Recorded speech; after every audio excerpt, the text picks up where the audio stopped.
Okay, I'm sure she'll be through, coming through in a moment. Okay, I'd like to welcome everyone to our meeting this evening, our audit committee meeting, and we will be having reports from 3 auditing firms that serve Baldwin. I'm going to start with our claims auditor, Sereni and Associates, and Sherry Diamond will be giving us the claims audit report. Sherry? Sure. Hi, thank you, and good evening, everybody. We prepared a little slide presentation. I'm not sure if everybody had a chance to receive it on the board. The audit committee, great. Okay, I'm just going to walk through some of the highlights, some of the important information that we did as part of our claims audit. We had 2 quarters that we're going to be talking about, our second quarter and our third quarter. Second quarter being October, November, and December. Hard to believe that far back it already happened, and now we're also going to be talking about more recent January, February, March. For the second quarter, we looked at 1,747 claims totaling about 26 million. We did have 4 findings. We had 10 other matters, but the overall incident percentage is still less than 1%. We provided some details in the presentation about how many visits we had, the types of claims that we looked at, the types of findings that we had. Most of them are incorrect check amounts that we were seeing, and we had obviously a number of confirming purchase orders. 10, even with everything going on with the pandemic, this is still a very good, number to have. It's been a very difficult time for a lot of districts. And we get that. So the biggest thing that we saw with some of the findings were that there was just like additional backups that were needed and some rates didn't tie out. Overall, everything was approved and it was a valid district purchase. We provided some, statistics and some numbers to kind of walk you through the results of the claims audit review. I don't know if there's any questions on the October, November, or December 2020 reports that anybody had. Does anyone have a question? So I'm going to just walk you through then the third quarter, which is more recent, and it's actually, you're going to see things have improved greatly. Even with everything going on, we looked at 1,168 claims totaling about $19.5 million. We had no findings, which is excellent. We also just had 5 other matters confirming purchase orders of the bane. They're just a thorn in every district side right now. 5 is phenomenal for the number of claims that we're looking at. I don't want to give any kind of false, sense that there's anything wrong here. The overall incident percentage is less than 0.5%. It's amazing. We broke down how many visits. January, we had 4 visits, 3 visits in February, 4 visits in March. We talked about all the different types of claims, the 400 claims that we looked at and the dollar values. Again, confirming was pretty much it. We only had 5 that we had. I will tell you, there's a lot of proactive measures being implemented as far as internal controls. All expenditures reviewed were for valid district purchases. All inquiries were resolved by the district, and there were no outstanding issues or checks being held. Management continues to educate the staff on its district purchasing policies and practices, and that helps us to ensure that all authorizing administrators understand and abide by the district's purchasing policies. And again, we have very good communication with the district. We note that they come with us for any questions that they may have, before the claims are actually paid. So that's actually a very good thing. And I don't know if there's any questions, but we're seeing a very good internal control as far as the claims audits go, especially with this pandemic looming on everybody. Okay. Any questions? I just have to say, Sherry, that usually the language of audits is pretty dry. And so it's a pleasure to hear a live report and words like amazing, because we would definitely agree that our business office is just that. So we really appreciate it. We do. We really appreciate when we work with districts that get it, and it makes our job just that much easier. And it produces a great product. So kudos to everybody. Stay healthy. That's the main thing. Thank you very much. Good.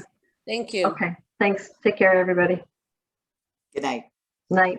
So the next auditing firm we will go to is our internal auditors. That is Naraki Smith. And I think we have three partners here this evening. Lauren Agunzo, Michael Reinhardt, and Kyle Zaharadas. I don't know which of you is going to do the presentation, but. I'll start off. Thank you. Okay, great. I guess I got back in the nick of time. My computer, an update popped up, and instead of hitting ignore, I hit OK, and the whole thing got there. So technology, right? But I made it. So I apologize for that. Yeah, so I'm Lauren Agunzo. I'm a partner at Naraki Smith on your engagement as internal auditors for the Baldwin School District. And we have Mike Reinhardt here with us. He's the supervisor on the engagement. And then we have Kyle Zahartos as our senior associate on the engagement. So I know we met, back maybe a couple months ago when we gave you a status update. We have the report, it's finalized. So we'll go through that with you, and then we'll kind of update you as to where we are in our next steps. So the report you have here is our copy of the report. I just want to make sure of that first. I can share my screen if you wanted me to. Everybody has the report. Everybody has copies. They received it. Everybody has copies. All right, excellent. Okay, great.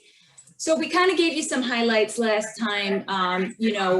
If you walk through the report, we talk about just the scope of the engagement and the work performed, the areas we looked at. We always look at general controls and governance. We looked at eligibility and enrollment.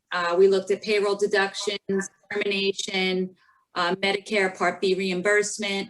We looked at the insurance buyout, and we also looked at retiree benefits and the Affordable Care Act. So I'll bring you to page, let's see what page it is, page 3 of our report. That's where we start with all of the different areas. And I'm going to let Kyle walk you through the report and talk about our observations and recommendations.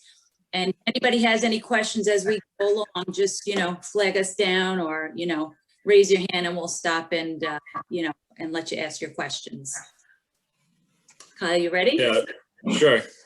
So the first area that we're going to look at is general controls and governance. So we looked at the policies and any procedures that the district has in place. So our first observation was for the district to develop documented guidelines or procedures relating to employee benefits. So this is just procedures that they could put down. So if someone else needs to step into that position, there's documented procedures to let them know how to handle each aspect of the benefits department. Just to add to that too, I don't know if you saw at the back of the report, but one of the things that we do with our reports is we document the procedures. So as a supplement to the report, we kind of gave them a little bit of a roadmap to work with, and it's kind of something that the district will get value out of, where they could use it as their, part of their business office procedure. So benefits, they could, start to do it with the narratives to our report. Yeah, the next part we looked at was eligibility and enrollment. We took a sample of 25 employees that were eligible for benefits. And then we tested to make sure that according to their contracts or agreements, they were eligible for those benefits, and each employee had the signed insurance enrollment forms, and they were maintained on file. And then we traced each one of those employees to the provider's participant listing. So we can make sure that they were eligible for the benefits, they elected for it, and they were actually receiving the benefits in the district. We had no recommendations. Everyone had everything in order in this area.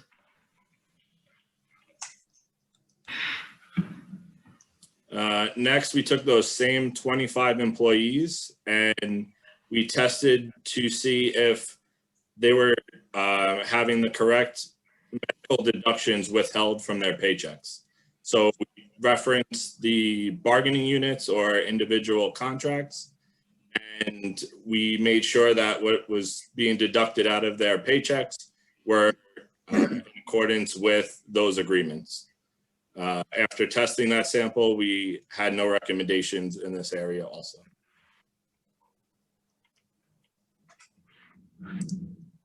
Next, we went to terminations. We selected 5 employees who recently either resigned or retired during the period of January 2020 through October of 2020. We made sure that those employees were removed from benefits in a timely manner.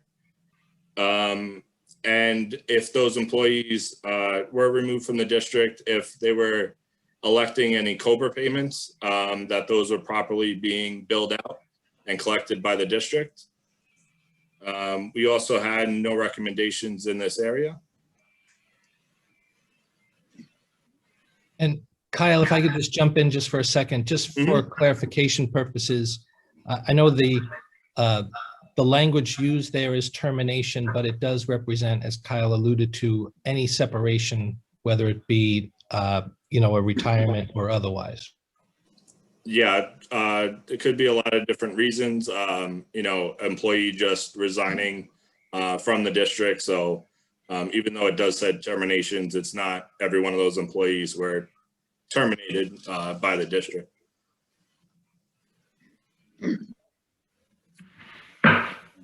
The next part was Medicare Part B reimbursement. We selected a sample of 20 retirees. And we looked at their Medicare card, if it was on file at the district. And then also looked for the form SSA 1099, which shows how much Medicare Part B those retirees paid in the previous year. So we had 2 recommendations and observations in this area. The first one was there was one instance where a retiree selected did not have their Medicare card on file. So we just recommend to make sure that all Medicare cards are collected for each retiree. And the next observation was we noted 13 instances where the retiree selected for testing did not have a signed affidavit letter stating they were eligible for reimbursement. So this is something that's normally collected, that the district makes sure that the person receiving Medicare Part B is not getting that payment from another agency. So it's something that shows that they're able to make that payment to the retiree. So we noted those 13, and we recommended that the district obtain all the signed affidavit letters for retirees.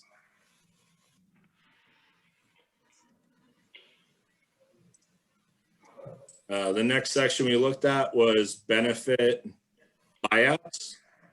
So this is any employee that elects to not have medical coverage through the district because they have coverage elsewhere. So according to the contracts, they are eligible for a certain health insurance buyout.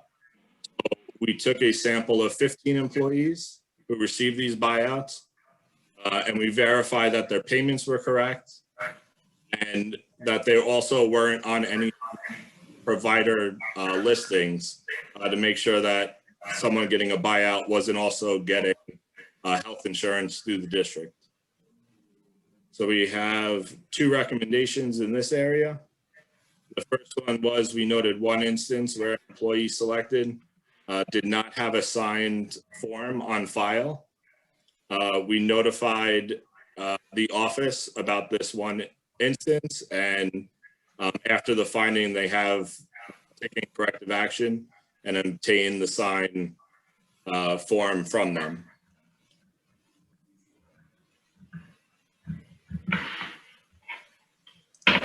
The next observation or recommendation was the health insurance buyout payments were not being approved by an administrator. So they would approve the forms, but when the payments were put together, it went right from benefits right to the payroll department for disbursement. So we just recommend that someone signs off on those amounts before they go into payroll.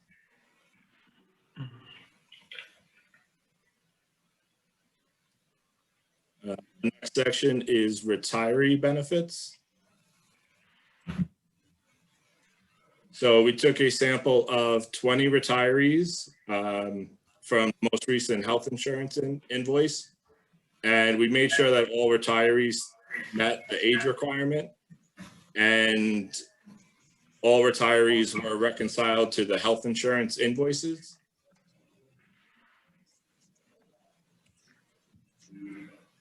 And we also tested to make sure all the rates for all those retirees were paid in accordance with the bargaining unit or contracts. So we had no recommendations in this section.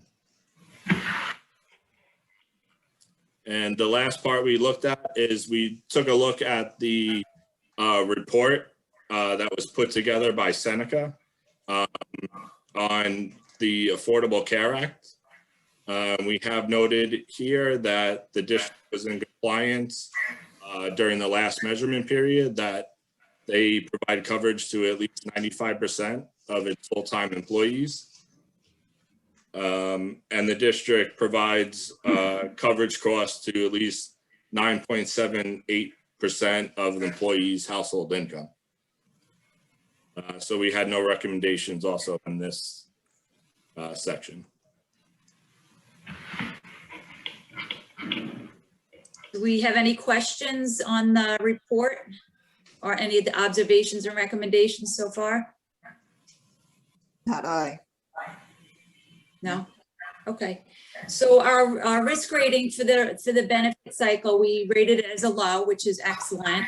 And our audit opinion was satisfactory, which is really the highest rating that we give as auditors. So it's a really very good audit. There's nothing significant. There's no significant findings.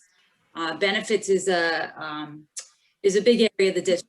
You know, a lot of money goes out, so it's a really good area to look at. It's one of the reasons we wanted to look at this area. And, you know, overall, everything looks really good. And I think you should be very happy with this report.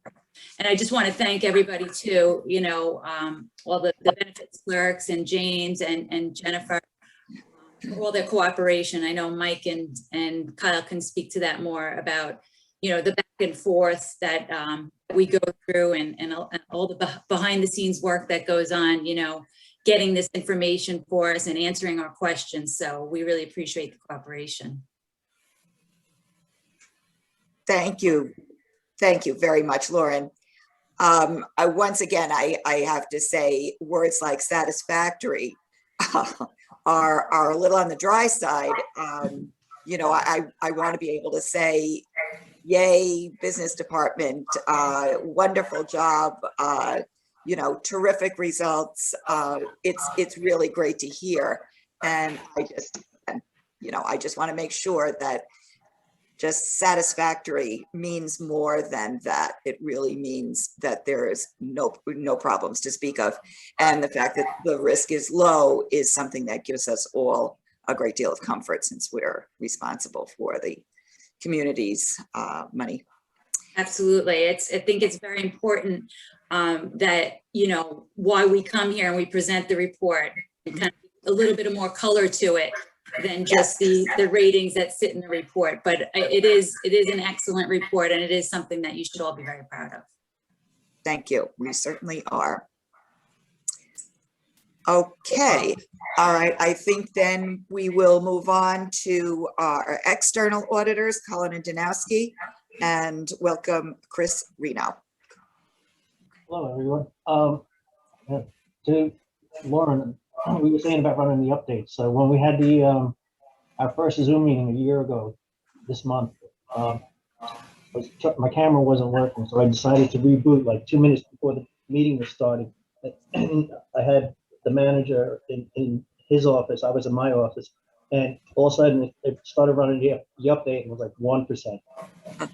And I panicked and I jumped up and ran into Raul's office, and we're supposed to be quarantined, and I'm standing behind him like, I can't believe we did stuff, and we did it in the same room. Oh, man. So Anyway, so this is quick and painless because we basically covered what's called the federal single audit back in October. It's just we don't finalize the report because we pick specific programs and have to do additional test work on it. It's just time consuming. So normally it's issued 9 months after year end, and this year with the COVID, they extended it another 6 months. So the report that we sent out the other day isn't actually technically due until September of this year. So that's unique as far as this goes. So, so back in October when I met, this piggybacks off that. It's basically, we talk about the federal grants and what testing we're going to do. And normally we don't meet with you unless, there are findings and issues with this, So, primary talk tonight is just about the audit planning for this upcoming year. But as far as the single audit goes, we report on the compliance specifically on your federal grants. If you have over $750,000 of federal aid, you need the federal single audit.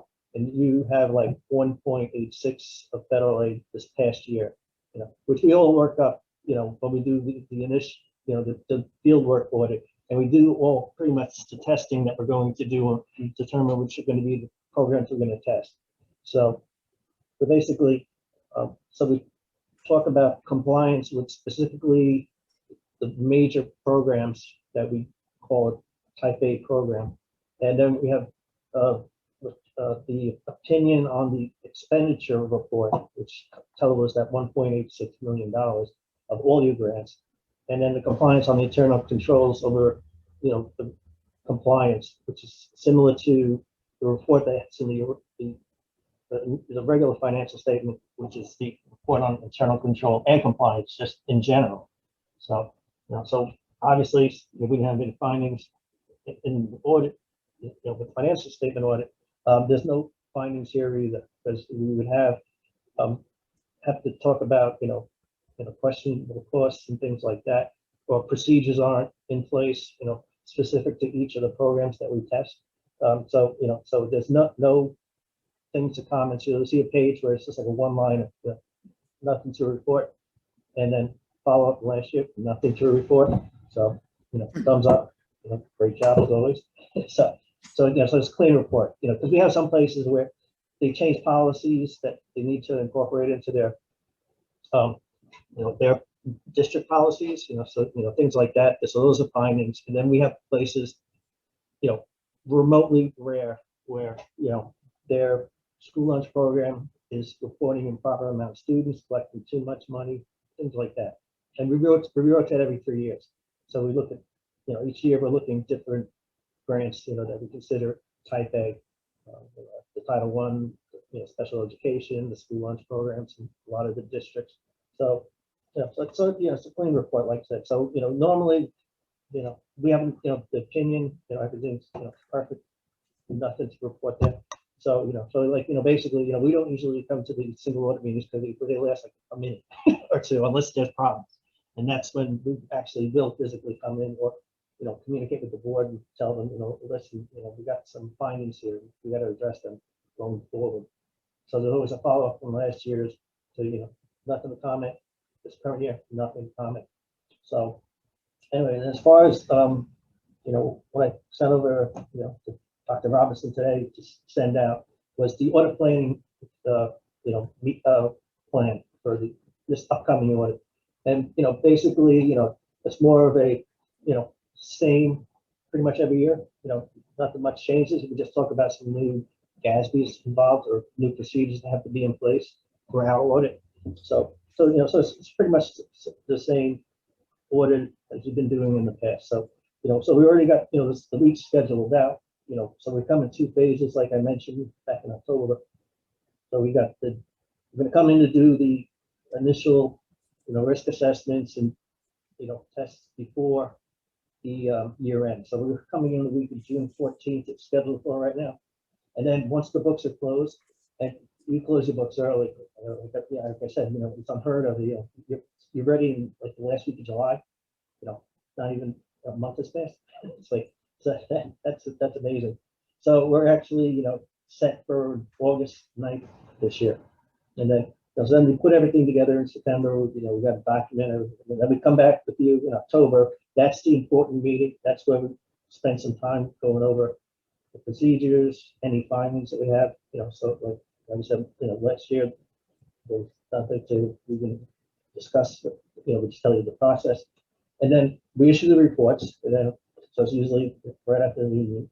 And then, and then federal single audit will be, pretty much done, but then we need to do, like, with the major programs that are identified, there's more work involved. So that's usually takes place, December into January, February. And then we issue the reports like we're going to be sending to the state and the federal clearinghouse tomorrow. And we're all done. So it's always a good job. So we're only getting started with the audit. So, so like I said, so, we do the planning, we have, we meet as firm, discuss, what we're going to do different this year. What are some of the new, areas that we need to address. And then, then we shoot out, May, June, take care of that. And then once books are closed, so, so normally it's like late August, early September. So you're always like ahead of the curve. So that's great. So anyway, so that's pretty much it. So this is just the meeting about what we're going to be doing. So it's like I said, it's when we meet in October, that's when it's important for us to actually meet and discuss how our audit went. So, yeah. So any questions? Are there any questions? That's what we like to see, the thumbs up. Yeah. Thank you very much, Chris. I appreciate it. Yeah, like I said, you got to congratulate the business office. Yes, and I do. We are all very proud of our business Ever office. since I've been here, you guys are one of the districts ahead of the game. And so, excellent job. That's great to know. Thank you. Thank you, everyone. Okay. If there are no other questions, then that concludes the meeting, the reports of the auditors and the meeting of the audit committee. So now we will move on to our regular business meeting. If everyone would please stand and join me for the Pledge of Allegiance. Good evening. I pledge allegiance to the flag of the United States of America and to the republic for which it stands, one nation, under God, indivisible, with liberty and justice for all.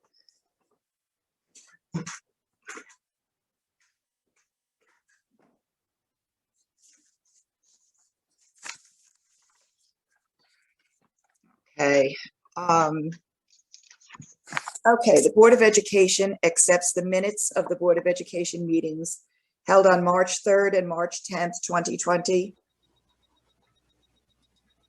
Should that be 2021? Yes, on March 3rd and March 10th, 2021, as detailed in the Friday mailing. So moved. Moved by Mr. Smith, seconded by Mrs. Reed. Are there any questions or comments? All those in favor? Aye. Aye. Aye.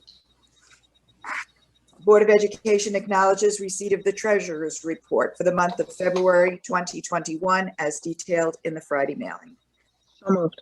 Moved by Mrs. Reed, Seconded. seconded by Mrs. DeResca. Are there any questions or comments? All those in favor? Aye. Aye. Motion carries. At this point, I will turn the meeting over to the Superintendent of Schools, Dr. Kami. Thank you, Mrs. O'Hagan. So we are at this board meeting celebrating the Board of Education recognition. The theme for this year was thanks to the Board of Education for your unwavering support during these uncertain times. At this time, I'd like to introduce the PTA Council President, Ms. Marcy Efthamiou, who is going to make a brief statement about the PTA's presentation.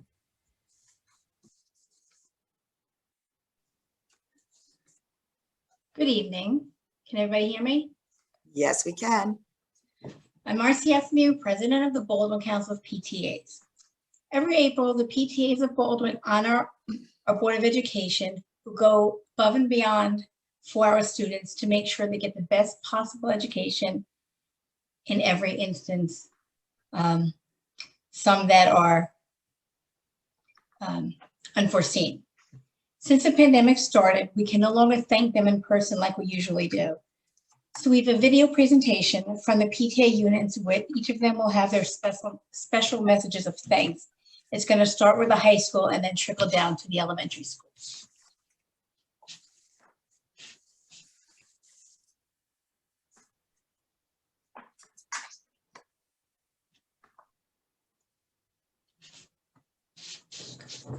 Okay, there we go.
Mrs. Pratt, are you all right? Do you need help with this or because it's not running? Or is this on your machine? Yes, I didn't know it wasn't playing. It says I'm sharing. But it's not actually running. So we can see your screen, but it's not playing. Okay. Just a moment then. You have to find the screen again to share that particular screen. Unshare and share again. Okay, so I'll stop the share. Yeah, and then share the actual video screen. Probably have to rewind it and then do that again. Share. Find the video that you opened. Can you still see my screen now? No, you didn't share it yet. Okay. So share it again and pick the video. I only know because this happens to me often. Pick the screen that actually has the video playing. Okay, did that.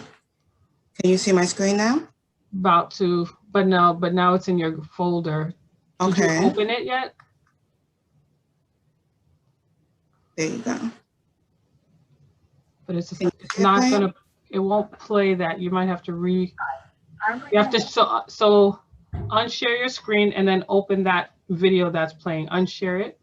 And then now share it again, hit share again and open that particular screen that actually shows the video, not the folder.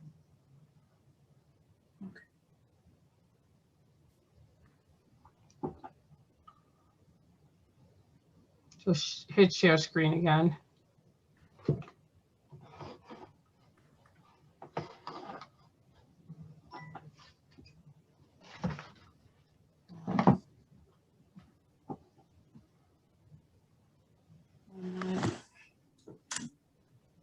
Doing it this way they showed me earlier, it's not happening.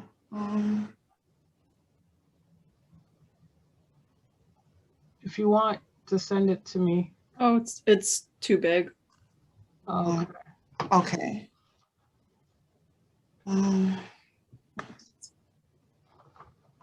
Yeah. Is it playing on your side? It was, yes, it was playing on my side. Is it still playing on your side? No, I closed it so I could go back to share the screen. Keep it open, and when you open it, put it on pause. Mm-hmm. So is it playing now and you paused it? Okay, let me do that. Open it and then pause it.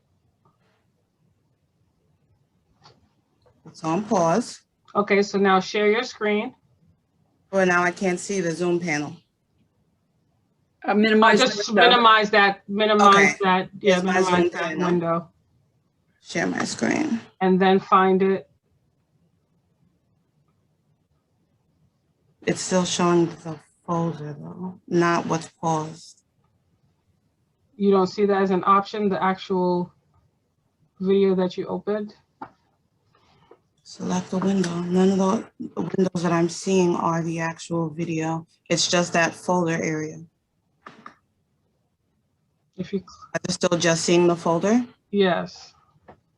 Do you have two tabs open at the top? Do you see Is where this, it's play at the top? Yeah, is that it now? no.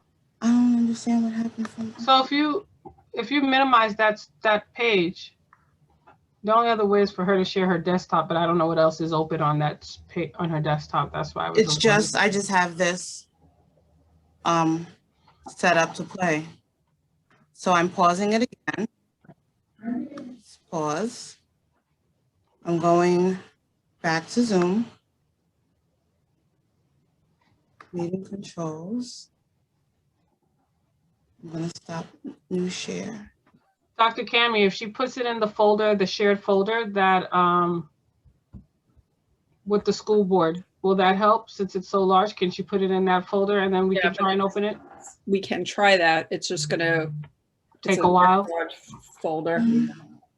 I mean, it could get deleted right after. I was just suggesting that just for the in the essence of time. It's already in Google Brad, can Drive, you- if that helps. It's there Can already. you share the link of Google Drive with Mr. Mignella? In Google Drive, go to share. See up at top next to home.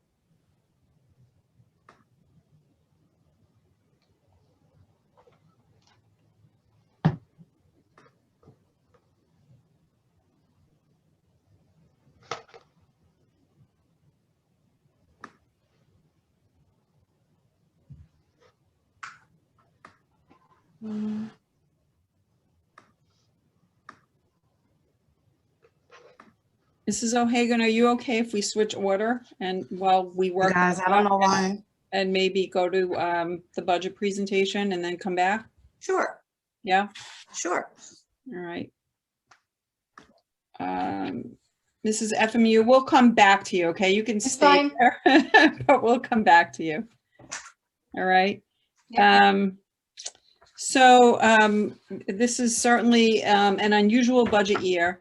And I have asked Dr. Robinson to share in somewhat detail the current status of Baldwin's budget. So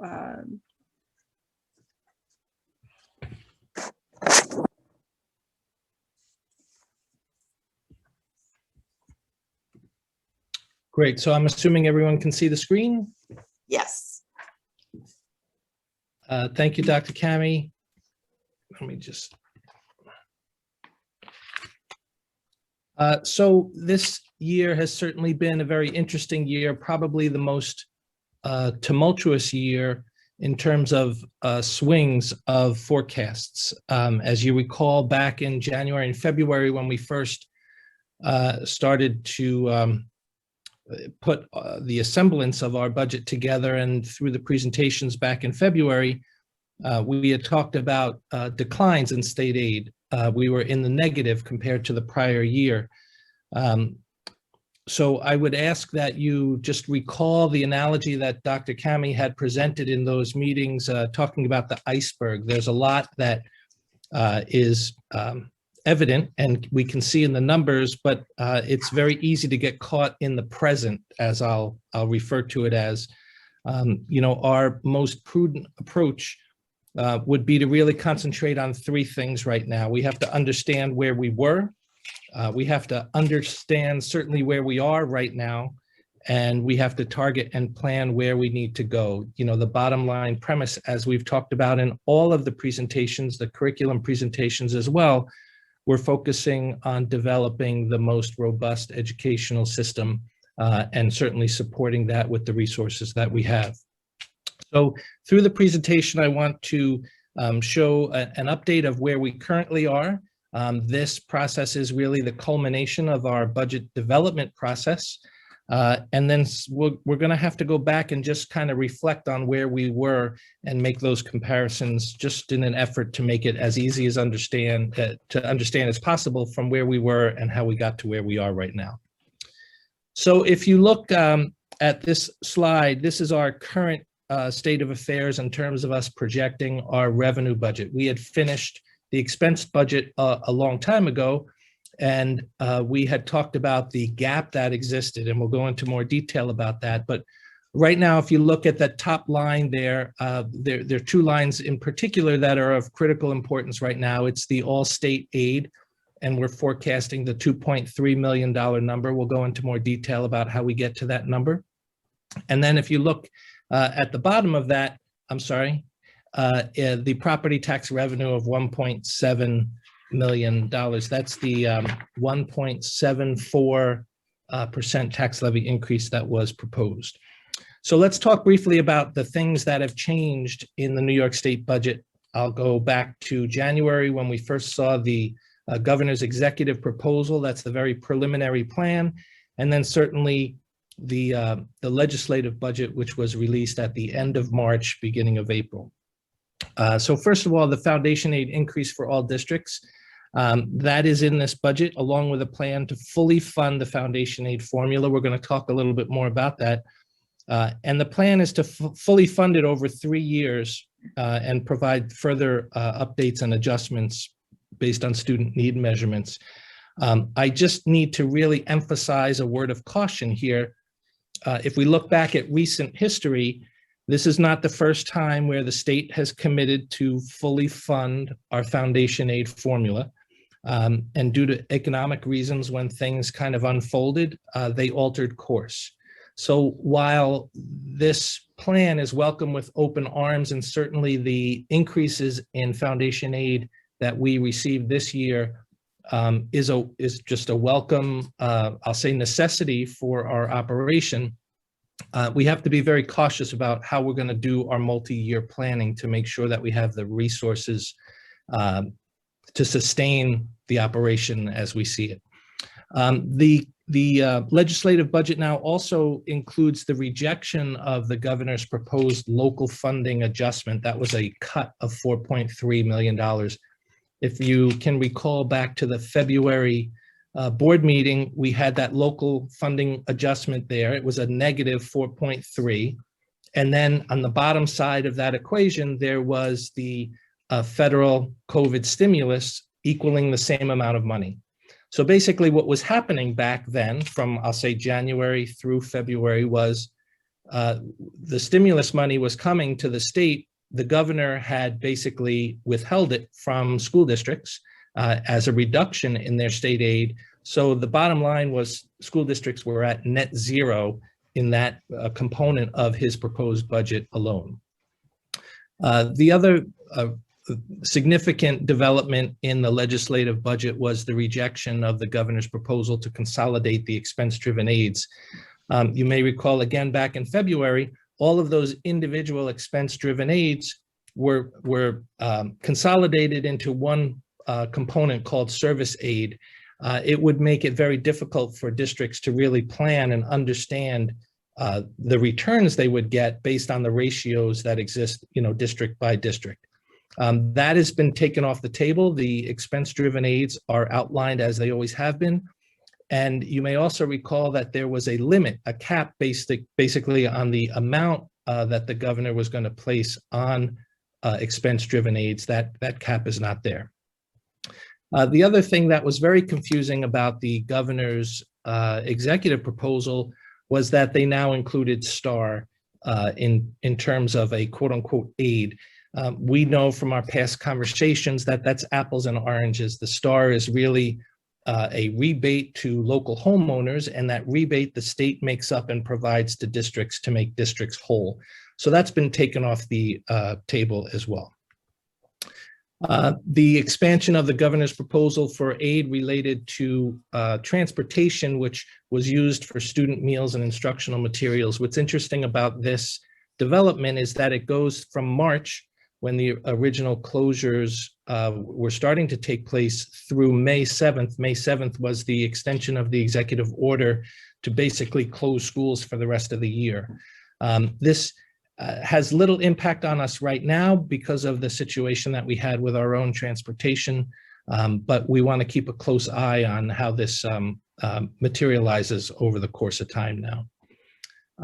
And then the allocation of the federal ARP. ARP is the American Rescue Plan stimulus funds, and that's been specifically directed to school districts with the caveat that it should be used to plan for multiple years.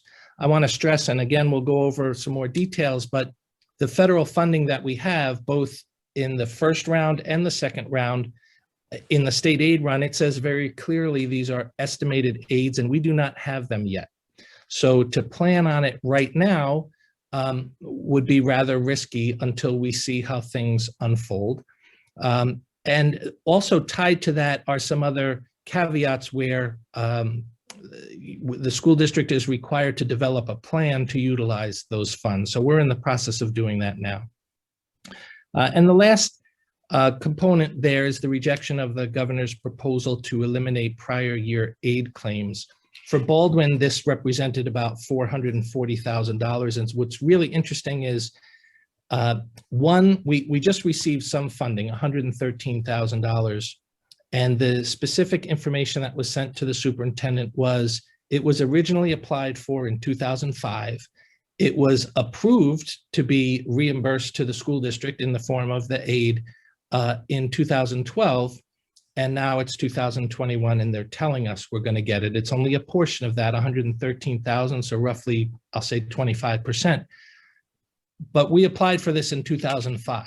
So I would just go back to my opening comment to say we have to be very cautious about the money that seems to be falling out of the sky and how it's going to be applied to make sure that we can create a sustainable model over multiple years.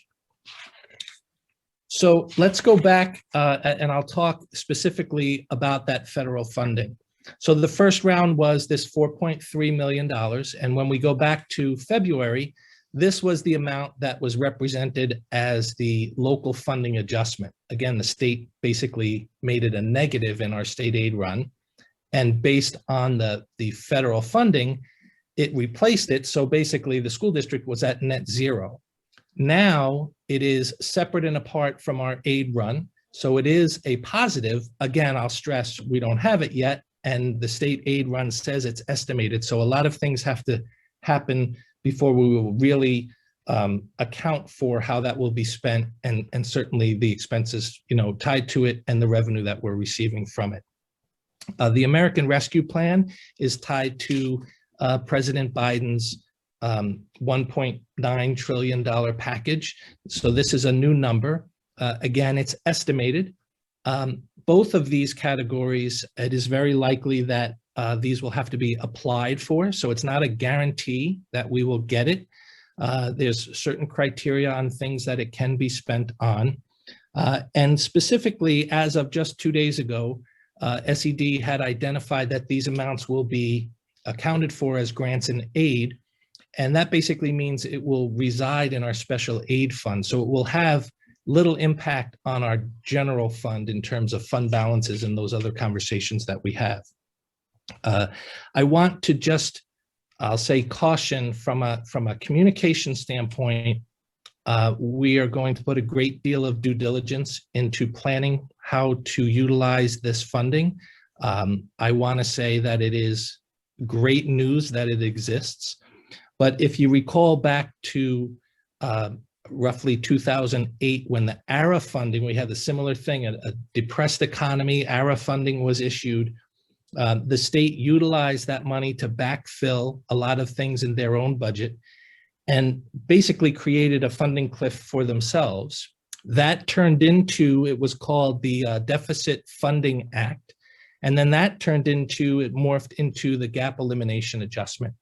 That took, I think, approximately 10 or 12 years to work out of the aid package that the state provides. And I just want to make sure, I will say as the business official, and certainly with all of the conversations we're having at the cabinet level, that we do not create that same kind of cliff as we move forward and plan for the utilization of these funds. So let's talk a little bit more about the foundation aid itself. If you go back to the origination of it, back in 2008, the plan was that a formula was created for districts to be funded. It was called the foundation aid formula. And from the onset, it was never funded fully. So if you look at this chart, the top line is the full phase-in amount, and the bottom line, the blue line, shows what the district actually received. So you can see that there was a gap there literally from the onset. There were times over this period of time, instances over this period of time, where the state would say, okay, we're going to fully fund it. We have a plan to fully fund it in 7 years. We have a plan to fully fund it. It happened again back in 2012 in 3 years. And that's the conversations we're having now. But if you look at the cumulative impact, it's over $98 million that the district was without. So the state basically held that level of foundation aid. It never came to the district, and that's the gap that it created over this period of time. If you look at now, we've just added the new year. So now the only thing to the right of the red dotted line is this year and the forecast that shows. You can see very clearly the blue line has that sharp increase in our foundation aid. So if you were to look at the state aid run, originally in the governor's proposal, it was $18.3 million. In the legislative run, it's $21.8 million. So there's that sharp increase. But if you look at the top line, what our actual fully phased in formula would show is $31 million. So even in this year, when we've received significant more in our foundation aid, which is really what helped to fill the gap that we had in our budget development, we're still $10 million shy of where we should be. So we will obviously be keeping very close eye over this as time goes on, but we have to remind ourselves that there's been a gap here in terms of what the funding should have been and what we're actually getting, and we can't get caught up in the current news of the day that all of this money is coming. We have to plan accordingly. So if you look at the breakdown just on a dollar by dollar basis, this shows you the chart. The two really critical components are the property tax and the state aid. And I would suspect if we go back to that previous chart, as foundation aid gets more fully funded, those two lines will condense towards each other and hopefully one day soon, maybe in 3 years, become one line. And that would show a difference basically in the state aid and the real property tax as it relates to this slide. This also speaks to the impact that residential properties have in a community that does not have a large commercial tax base, because that is spread over, as you know, based on our previous conversations, 85% of that property tax is on homeowners, as opposed to other communities where a larger portion is on large commercial properties. So let's go back to where we are right now. You can see the $2.3 million increase that we're showing in state aid. And again, I just want to highlight, when we did our original plan, we had the 1.74% tax levy increase that represents $1.7 million. If we look back now, I want to show a slide back from the February budget meeting that we had. Again, this is back in February. If you look at that top line again, all state aid, we were in the negative. We were less than the prior year. What's critical, I'll ask you to keep in mind, is that $32.6 million it's right here in the 2021 year.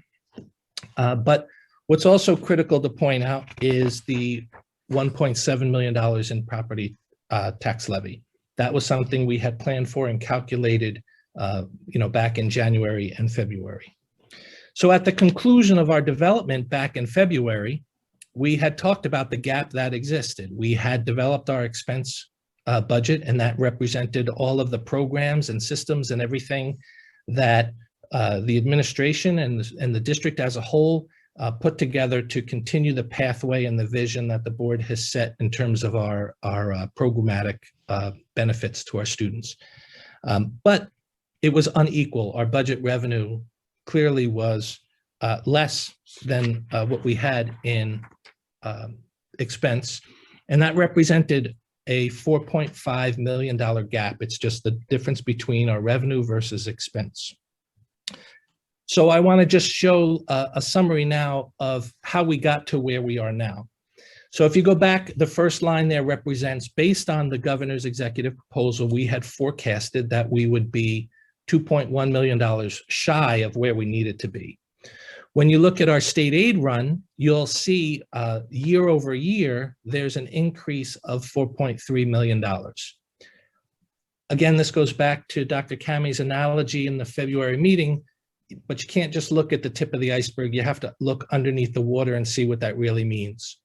So first thing that we had to do to make an adjustment was there was a pandemic adjustment. You'll recall that from our previous conversations.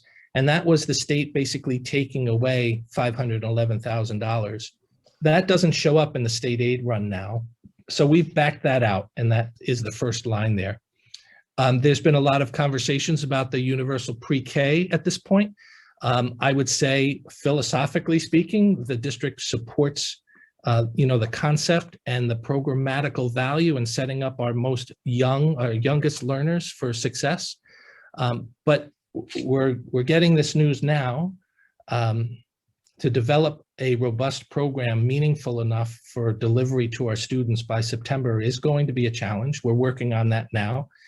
But the way this is written in the state aid run is that the school district is eligible for this amount. So it's a quasi expense aid. We're not going to get it if we don't run the program. So it would be foolish for us to plan on the revenue if ultimately the delivery happens. Let's say it might be in September, but we don't know what the costs will be yet. It might happen, let's say, in January. We're not sure what the cost structure would be. There's a lot of moving pieces to the development of this program. So we will adjust as we go along, but to count it as revenue now, we would also have to count it on the expense side. And we're just not sure what that looks like yet. We've made another adjustment through all the conversations we've had about transportation aid and so on. BOCES aid as well, other efficiencies that we've tried to initiate that are in expense aid categories. We're making an adjustment here. For example, as you well know, we had a shutdown of our transportation. There's a question about how the aid is going to be applied. We're still working on that as we speak. But that's that adjustment there, the $231,000 for right now. And then the last piece is probably the biggest piece, which is last year, and in the executive budget proposal, the state aid shown was that $32.6 million that I asked you to remember from the earlier slide.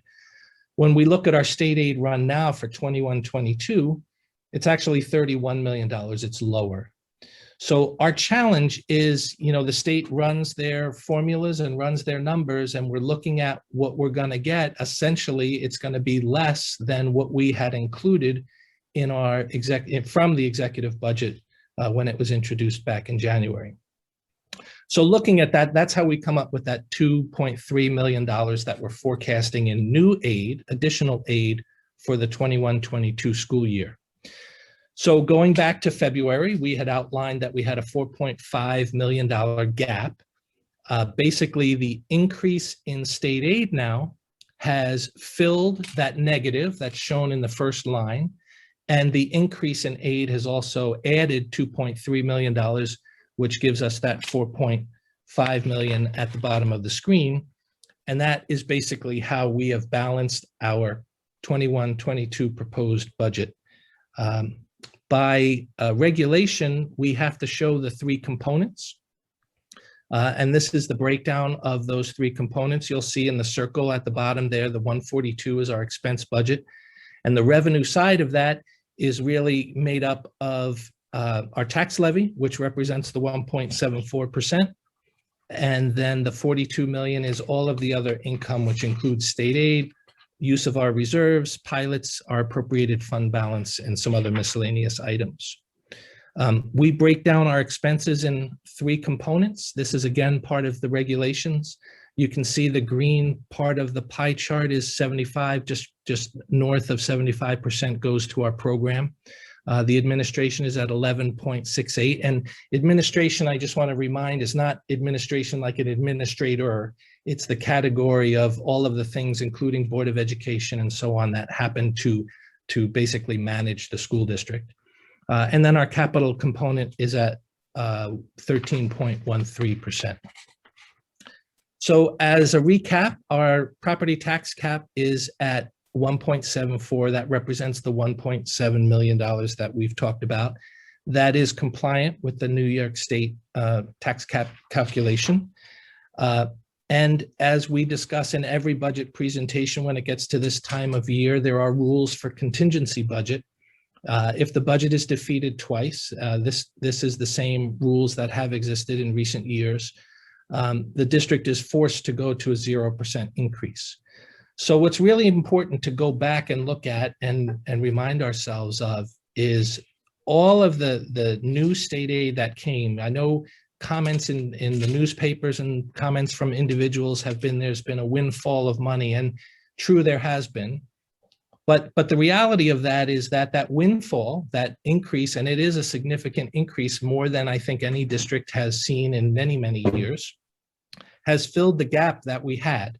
So it's brought us to the point where our budget is balanced right now. If we were to decrease, let's say from a tax levy standpoint, you can see the number right there, we'd have to now make cuts of $1.7 million to bring our tax levy to 0. If you recall the chart about the foundation aid and how we see the fully funded number and then what our actual number is, that is a cumulative factor. So to go to a 0% tax levy means that in every subsequent year, you're working off of that lower number and you're going to have a cumulative effect. So to take this out right now, let's say in 5 years, would be a cumulative decrease of approximately just north of $7 million. Over the course of 10 years, we'd be up at like $16.5 million. So our objective in all of the conversations that we've had, the cabinet level, the superintendent's, strategy and the vision and the discussions previously with our budget presentations, is to develop a program that's meaningful and develops opportunities for our students. We've done that in our expense budget. And obviously, we're looking at every detail to make sure that it is a sustainable plan that will carry us out multiple years. We're very concerned that some of the money that the state has counted on might create some issues in subsequent years that they may not be able to recover. So we would be in a very bad position if, let's just say, we made a move now, and next year they say, yeah, I know we promised you a fully funded foundation. You're going to get the second phase of that, but we didn't get the tax money that we thought. Other things changed, and thus we're going to hold back on that. So again, it's something that we have to monitor literally on a day-by-day basis, and it will be, continuing that way for at least the next few years. Just as a summary, our budget vote is Tuesday, May 18th. It's 7 a.m. to 10 p.m. And just very specifically important note, we do have a location change this year. For a multitude of reasons, we're having the vote. It will be an in-person vote, but it will be at the district office at 960 Hastings. It will not be at the high school. Dr. Kami, if that's okay, I would like to turn it back to you. So, I mean, this is a simple slide, and that's just that everything that's in that budget is all about our students, and it's about continuing the programs that we've created. I do want to add 2 things that I think are important for everyone to know. One is that if you recall, when our initial state allocation was announced by the governor's office, we were at a negative almost $700,000. So when you hear other districts are reducing tax levy or things of that nature, they didn't start out on the negative. They had already received additional funding from the state. And then when the legislature came in, they added additional money. So remember that when we started, we were at negative $4.5 million. And the other thing that's important to remember is that we opened school this year on time. We have not closed a single day all school year. And the cost that we incurred in order to do that was money that was not originally budgeted. It was north of $6 million.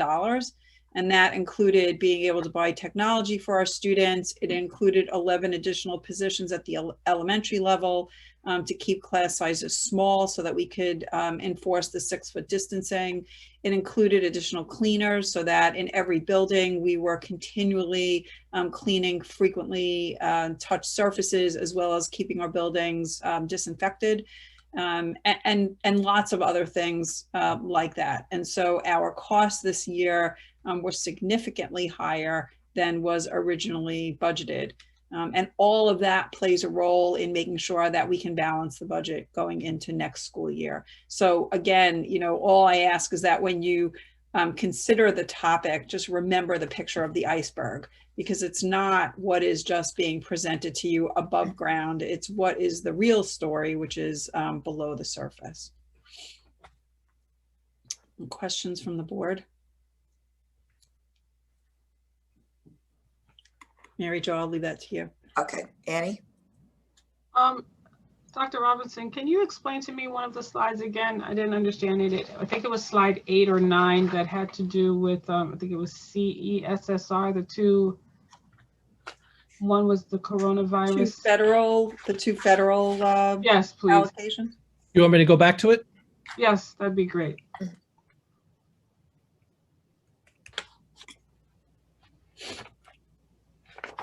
The one right there, yeah.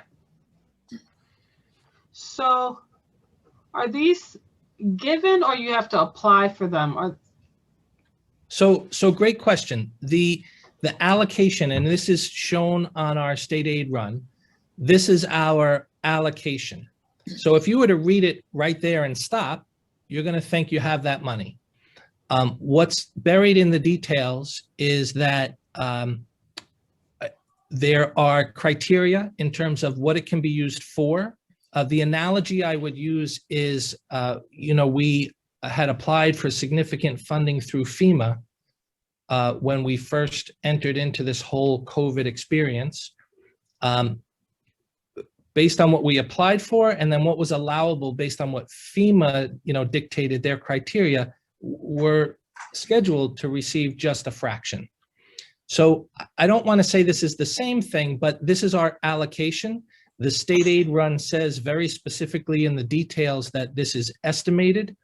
So there's still a lot more details. We've been on probably about a half a dozen webinars with various different associations, the business officials, the superintendent's conference at the state level, school boards as well.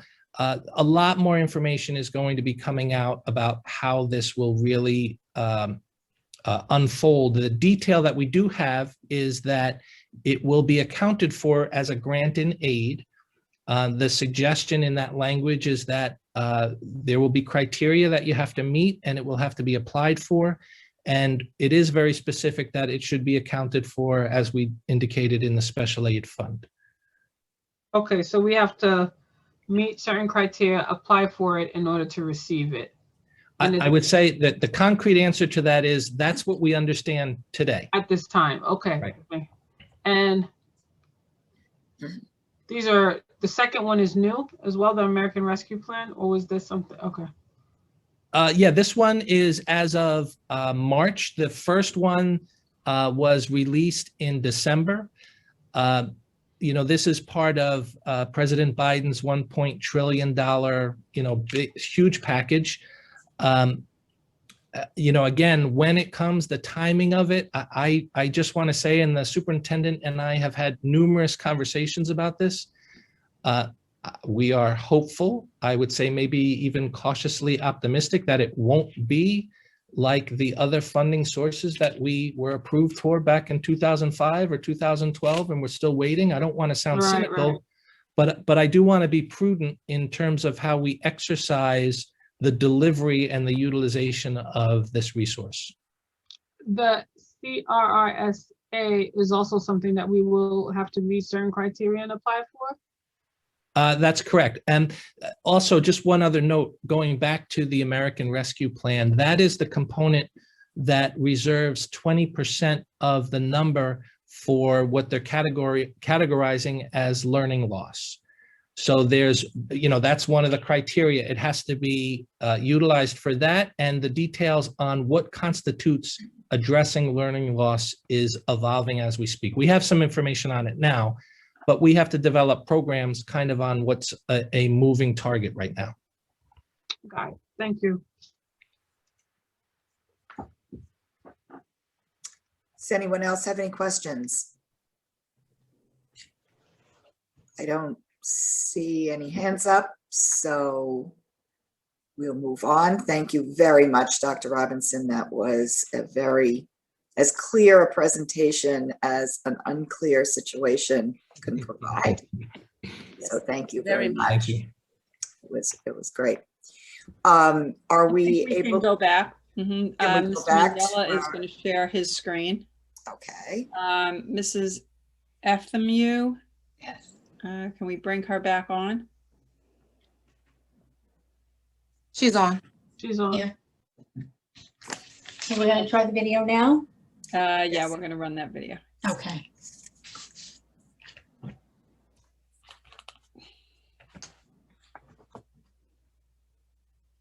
There we go.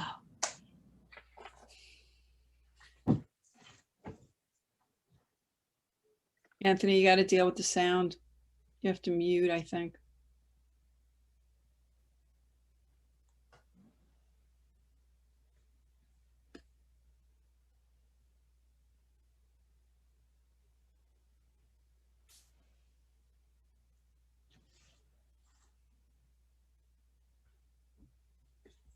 Still no sound, Anthony.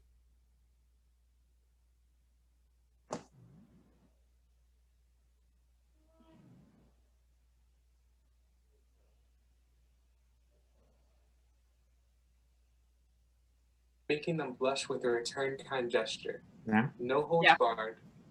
Just can you Appreciation. rewind it? If people started to show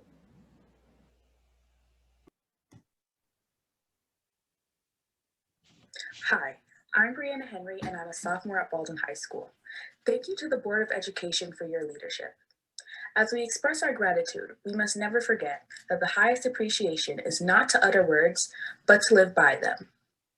Hi, my name is Andrew John Charles and I am a sophomore at Baldwin High School. The students here at Baldwin High School want you to know that we appreciate you. Appreciation. It's easy to say thank you. Those are just words. But when was the last time you appreciated someone? I'm talking about that. Go out your way, do something extra. Exuding your happiness from within for them to enjoy. Crossing the line of corny, making them blush with a return kind gesture. No holds barred, appreciation. If people started to show proper appreciation, they would have a whole lot more to be thankful for. Hi, my name is Shanae Lindsay, and I'm a sophomore at Baldwin High School. We want you to know that we are grateful for our Board of Education trustees. Thankfulness is the beginning of gratitude. Gratitude is the completion of thankfulness. Thankfulness may consist merely of words. Gratitude is shown in acts.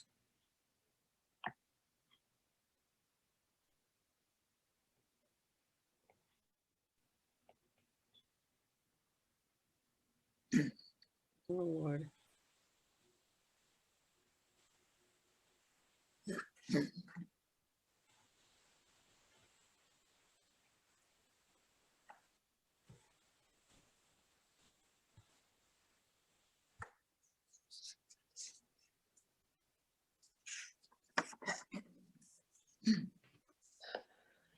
Hi, I'm Sherry Lindsay, and I'm one of the Baldwin High School PTSA co-presidents. And I just wanted to say to our Board of Education trustees, to all of you awesome individuals, that we thank you so very much for all that you do. I know that it has been some tough times navigating through this pandemic, but you all have been wonderful.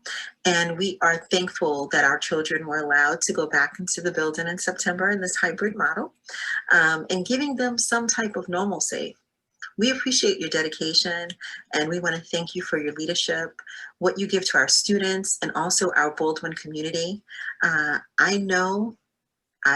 believe that our district is one of the very best. And that is because we have awesome people like you who really and truly care about our kids and the difference that they're going to make in this world. So again, on behalf of the Baldwin High School PTSA, we want you to know that you are loved, you are appreciated, and we thank you for all that you do.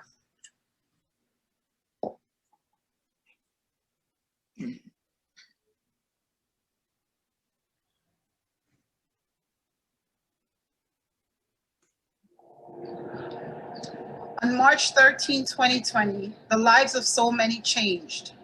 Parents were forced to reinvent the wheel. It felt unprecedented. It felt uncertain.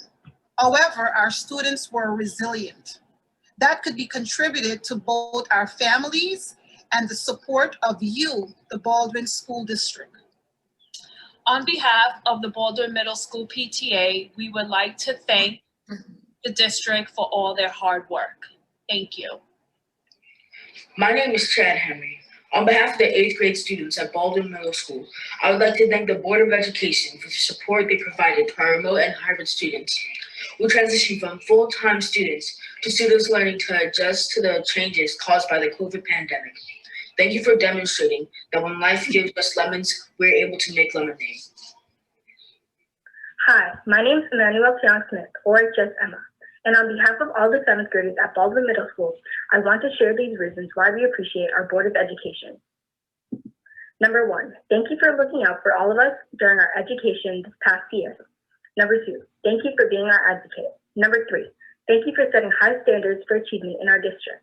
Number 4, thank you for being our community education watchdog. Number 5, and most of all, thank you for putting all our education first. We appreciate your dedicated service to us, our families, our staff, and our community. Thank you again from all the 7th graders at Baldwin Middle School. We are innovative, we are inclusive, we are involved, we are Baldwin 2021 Board of Education strong. My name is Joel Howell. I'm a 6th grade remote learner. I would like to thank you all for working with us during this difficult year and making the transition to remote learning easy. Thank you for all you've done.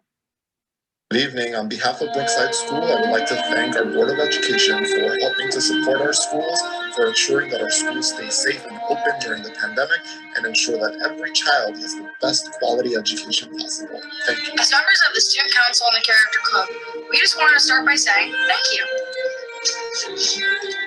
And thank you to all the staff at Brookside Elementary School.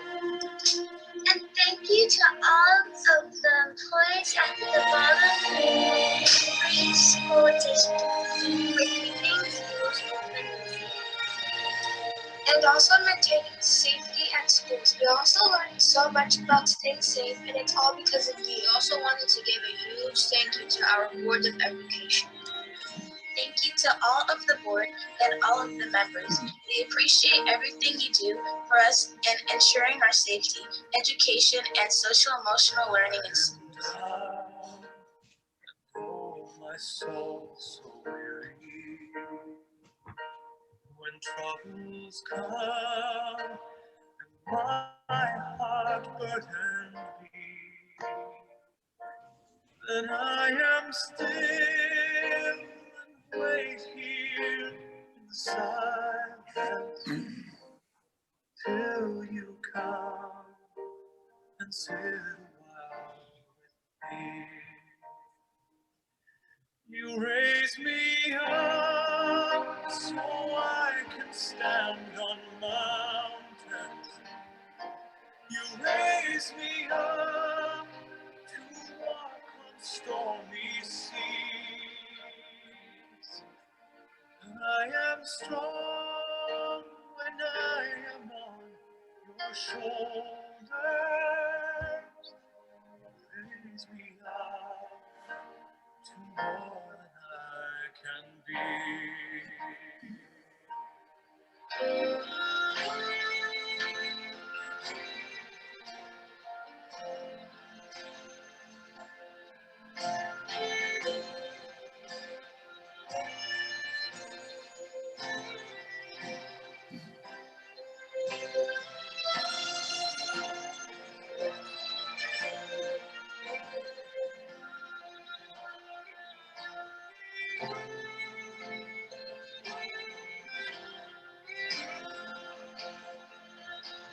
You raise me up so I can stand on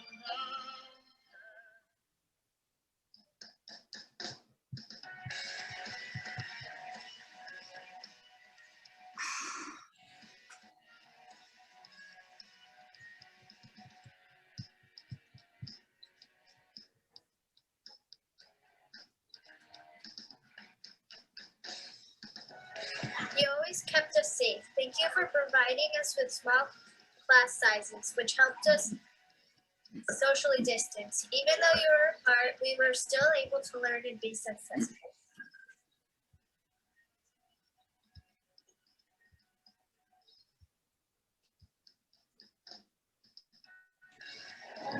You always kept us safe.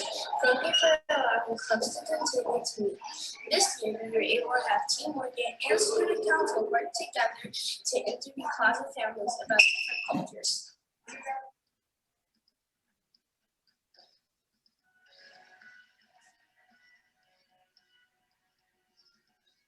You always kept us safe. Thank you for making our families a priority. You gave our parents the power to choosing between in-person or online learning.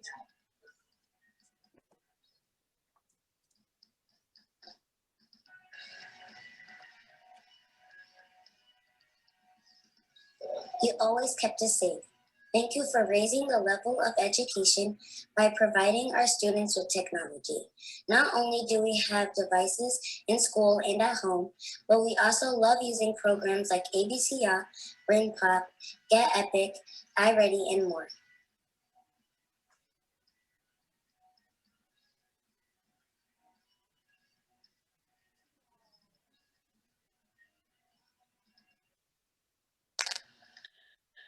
Good evening, everyone. My name is Waveney Sinclair. I'm a co-president of Steele Elementary School. On behalf of our school, I would like to thank the Baldwin School District of Education for their leadership, commitment to our students and our community, and their support to our mission to improve the educational system continually. The support provided throughout the COVID-19 crisis is unmatched. Thank you for your willingness to change direction and completely rethink how we do business, from instruction to food service to the distribution of Chromebooks to maintenance and operations. You are able to examine how we can take advantage of technology to be more flexible in meeting every student's needs. The creativity you have displayed in sustaining work remotely has been exemplary. This year has not been what any of us planned. Still, you have been instrumental beyond the school building walls in connecting with families who may need additional support and connections to community services. I can think of no better example of what it means to be Baldwin strong. For that, we are beyond grateful to you all. Thank you.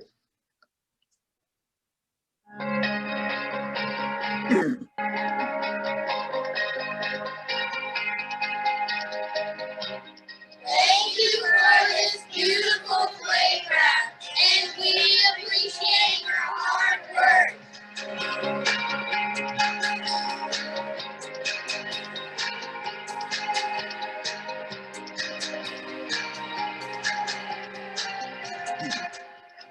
Thank you, Board of Education, for this beautiful, fun outdoor sanctuary.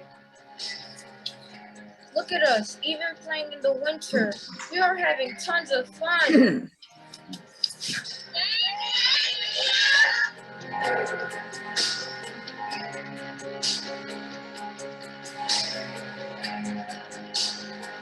you for the wonderful playgrounds you've made this year to suit our needs for this COVID-era school year. I'm sure that Meadow will cherish them forever.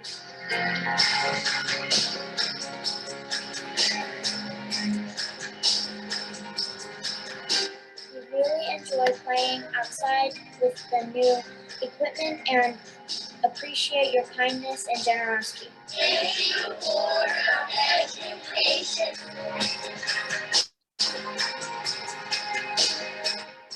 Thank you for the bloody bench, so when we're tired, we can sit down.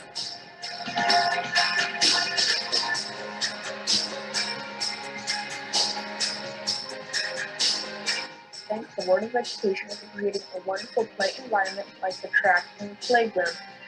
They help the students like me gain social confidence and exercise. We especially love the new laptops you have given us. Thank you.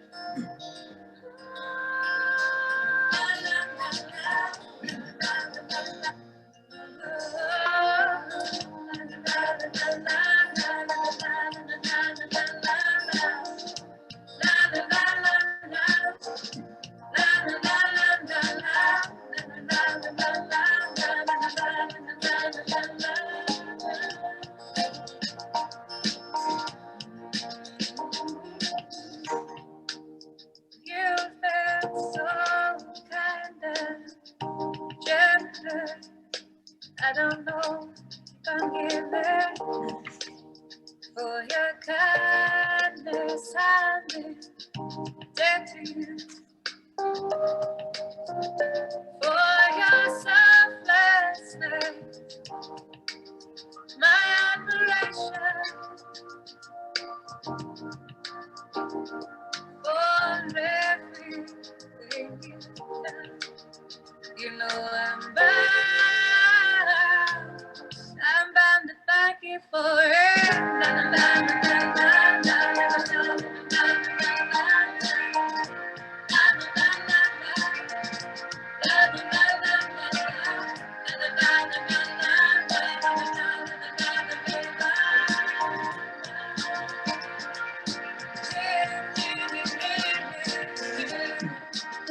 You've been so kind and generous. I don't know if I'm giving for your kindness. I debt to you, and I never could have come this far without you. For everything you've done, you know I'm bound to thank you for it.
First of all, thank you, Mr. Mignella, for making that happen.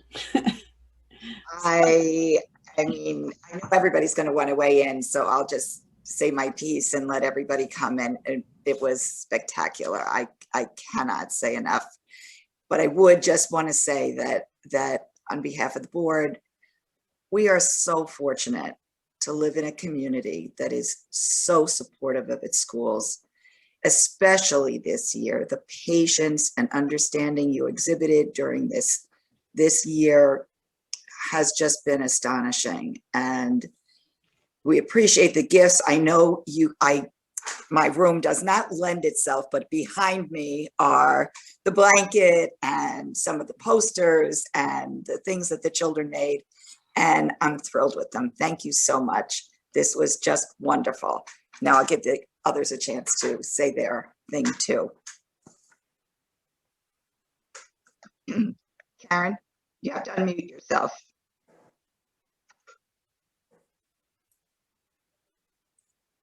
I think I echo Mrs. O'Hagan's sentiments. It's a blessing to live in a community that values education, values our students, and it's an honor and a privilege to be able to serve you. So thank you. Great. Anybody? Sue? That was absolutely beautiful. I so much enjoyed seeing all of it, seeing all of those pictures, and every one of those beautiful faces is why we do everything that we do. And so thank you to all of you. And yes, thank you to the community for being so wonderful through all the chaos that has been the last year. Thank you very much.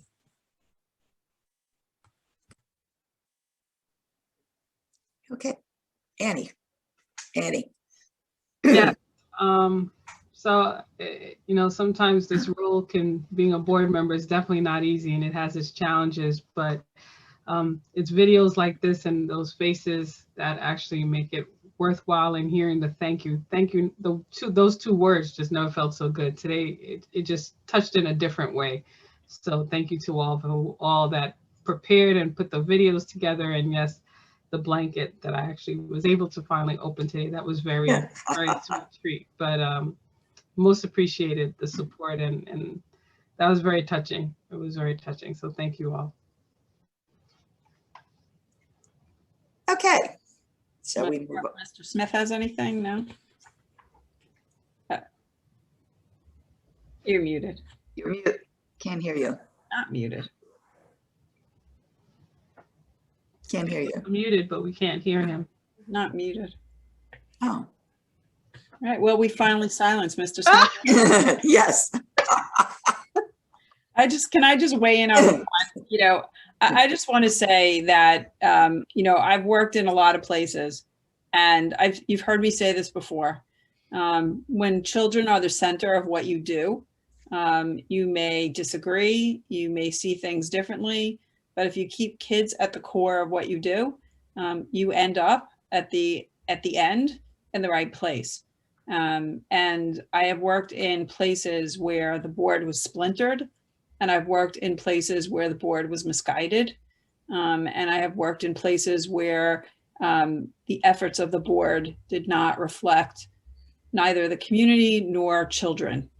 And I am going to tell you from my own personal experience that it makes all the difference in the world when there are 5 people who are not like-minded, but have children at the core. Especially tonight. Oh, he's not. Oops. Unmuted. There you go. Who allowed that? Oh, we all love each other.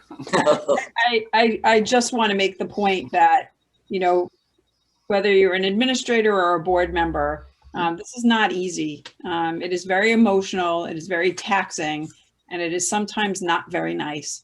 And the only thing that allows you to continue to move forward is mutual respect and keeping the kids at the core of everything you do. So I want to thank the board as well, because I could not do what I did or what I do, and nor could my district office or anyone else for that matter, be able to do what we do without the help and support of the board. So on behalf of the school community, I would like to thank the board as well. And thank you for the PTA for pulling this together.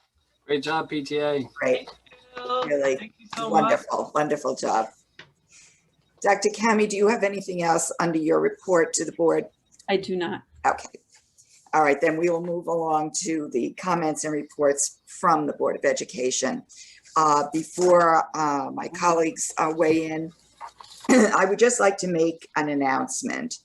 The Board of Education is proud to announce that Dr. Shari Kami is the president-elect of AASA, which is the National Association of School Administrators.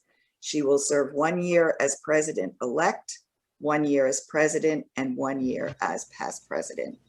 Dr. Kami was elected by her peers, and she will represent the 13,000 school administrators nationwide who belong to AASA.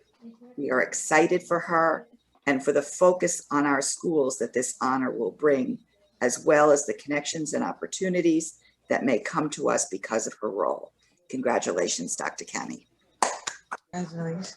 Thank you. Unexpected. You scared me there for a minute.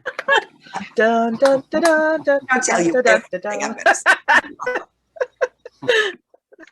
Okay, I will just start with a couple of things that have been going on for the past month or last.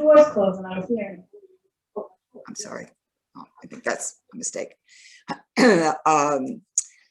I attended a refit legislative breakfast, and at the time that I attended it, we were advocating for all of the things that have happened that Dr. Robinson was reporting on. So I won't go into any detail. The Board of Education had a work session that was live streamed, in which we worked on a policy for the district on the subject of equity and diversity. And I also this morning co-chaired a meeting of the Long Island Education Coalition. And this is an organization that has some of the most intelligent, well-informed people in the world of education on Long Island. That certainly doesn't include me, but the people around the table are really quite extraordinary.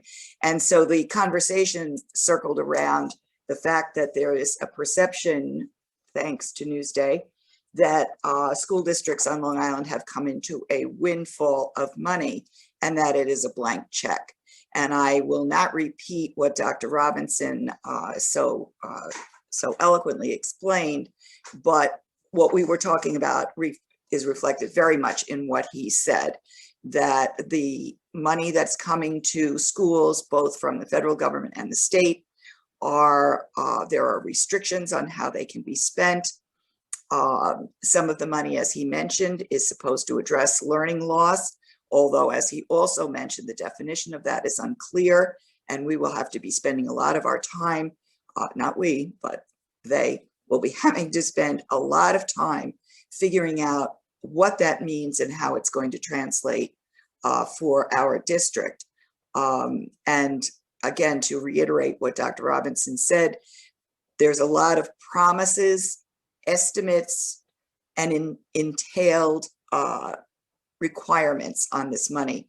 So it's not something we can report on how we are going to spend it, even though we're very glad to get it.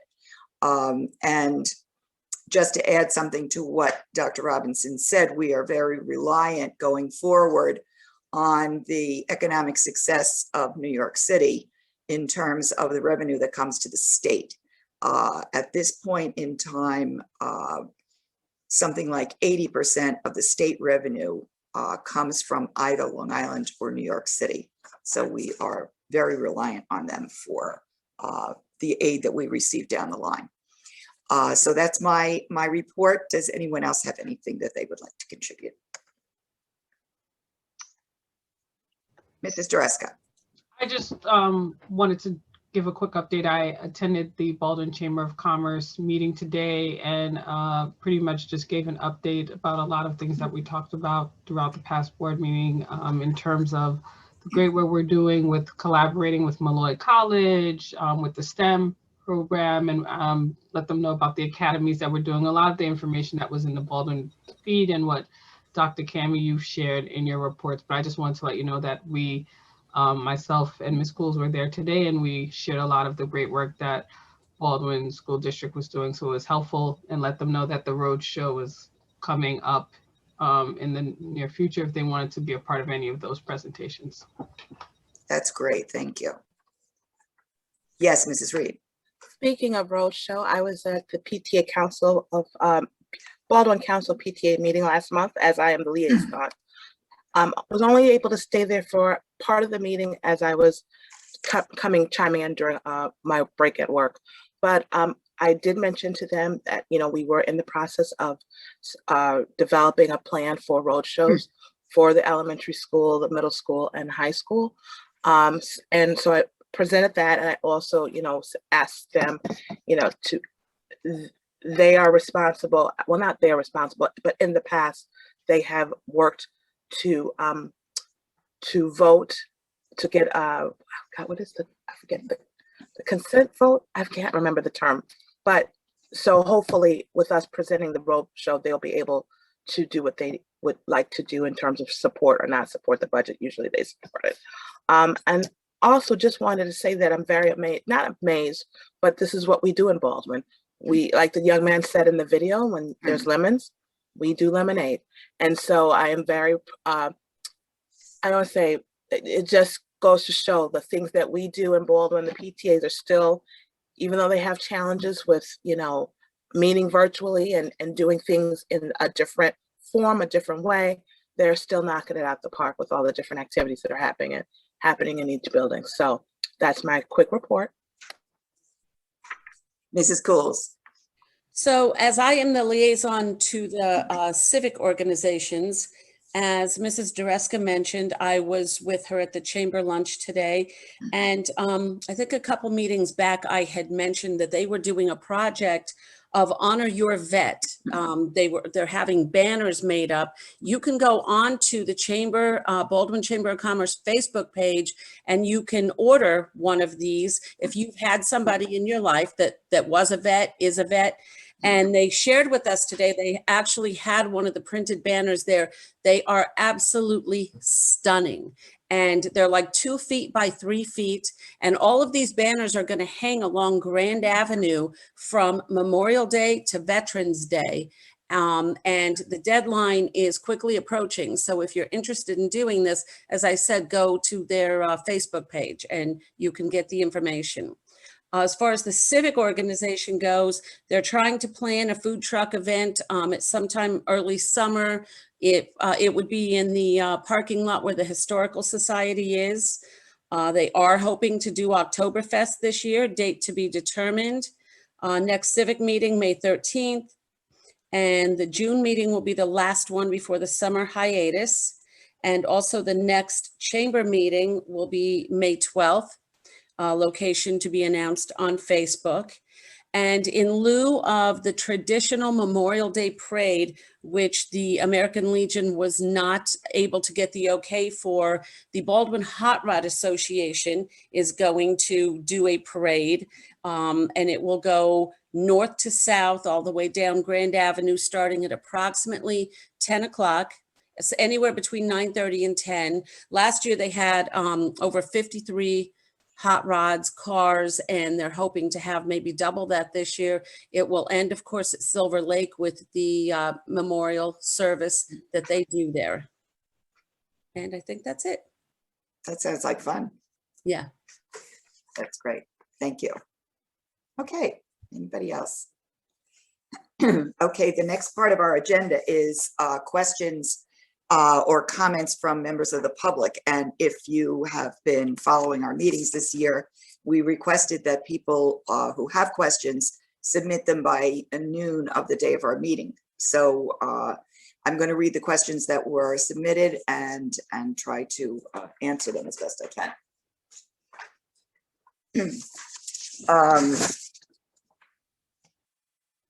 Okay, this is a question from Marlene Berzik.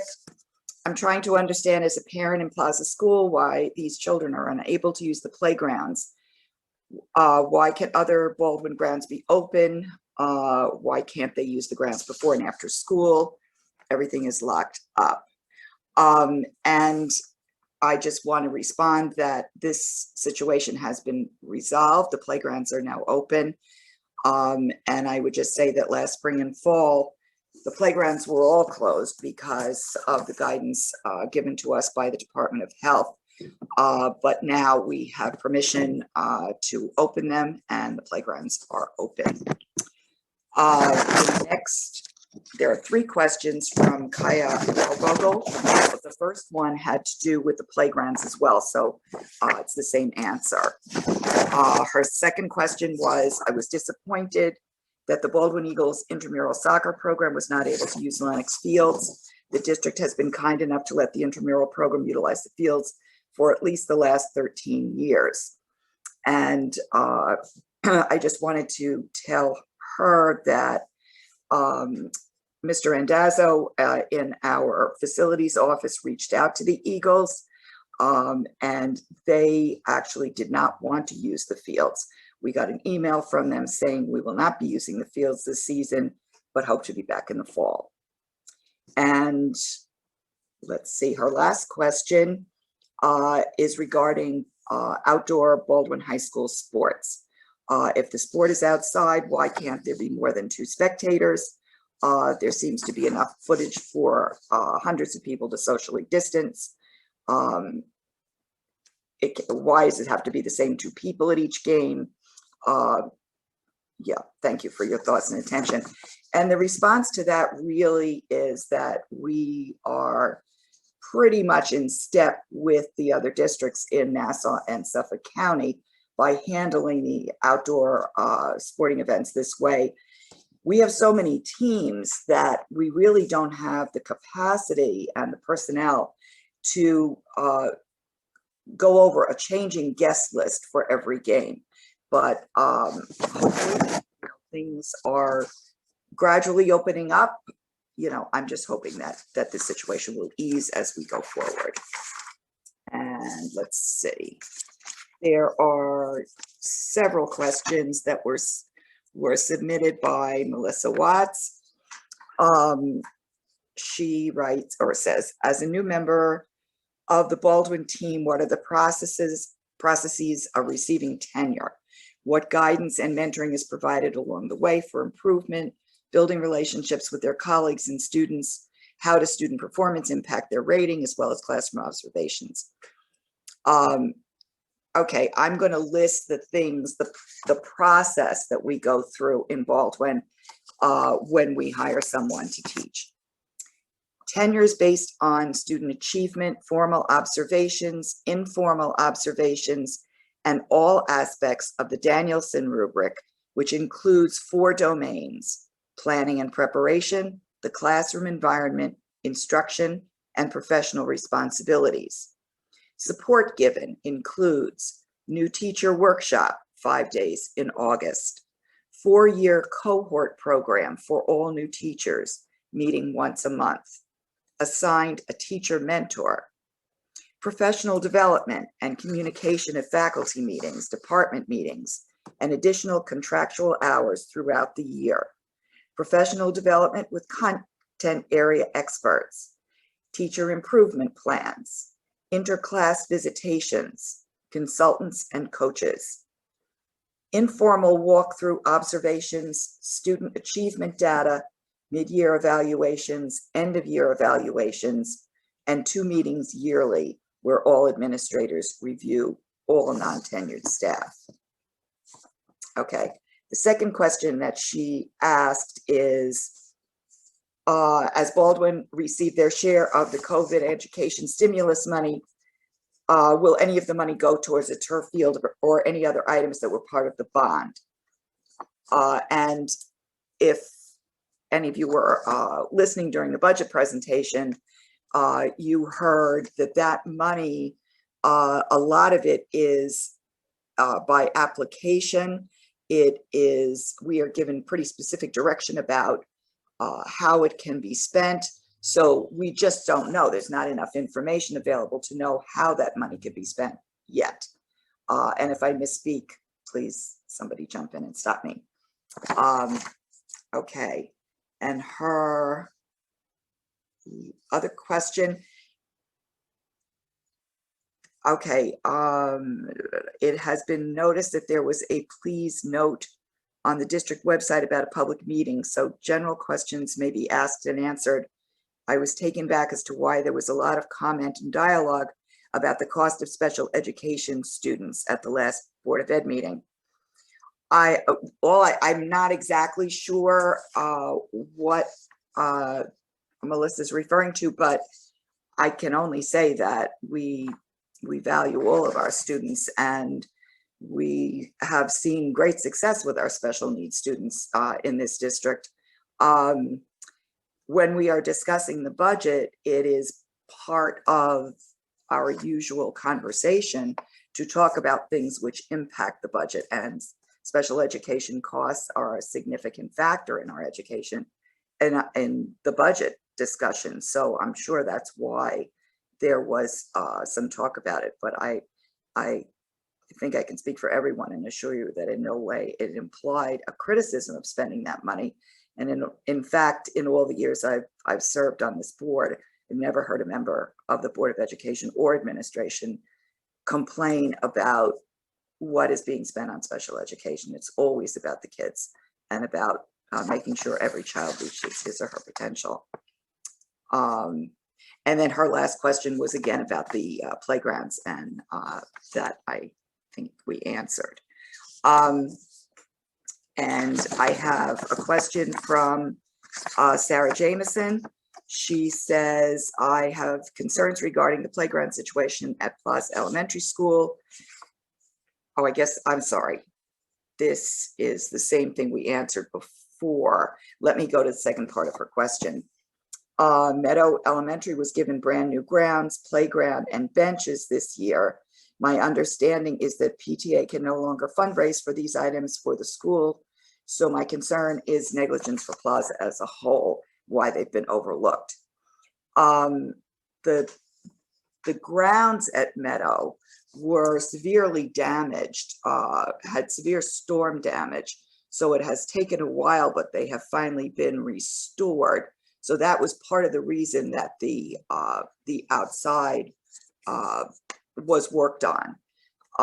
As far as playground equipment, I believe that you're correct, that is something that is paid for by community members. It's sometimes it's parents, groups, and through legislative grants. The school district, generally speaking, does not pay for playground equipment.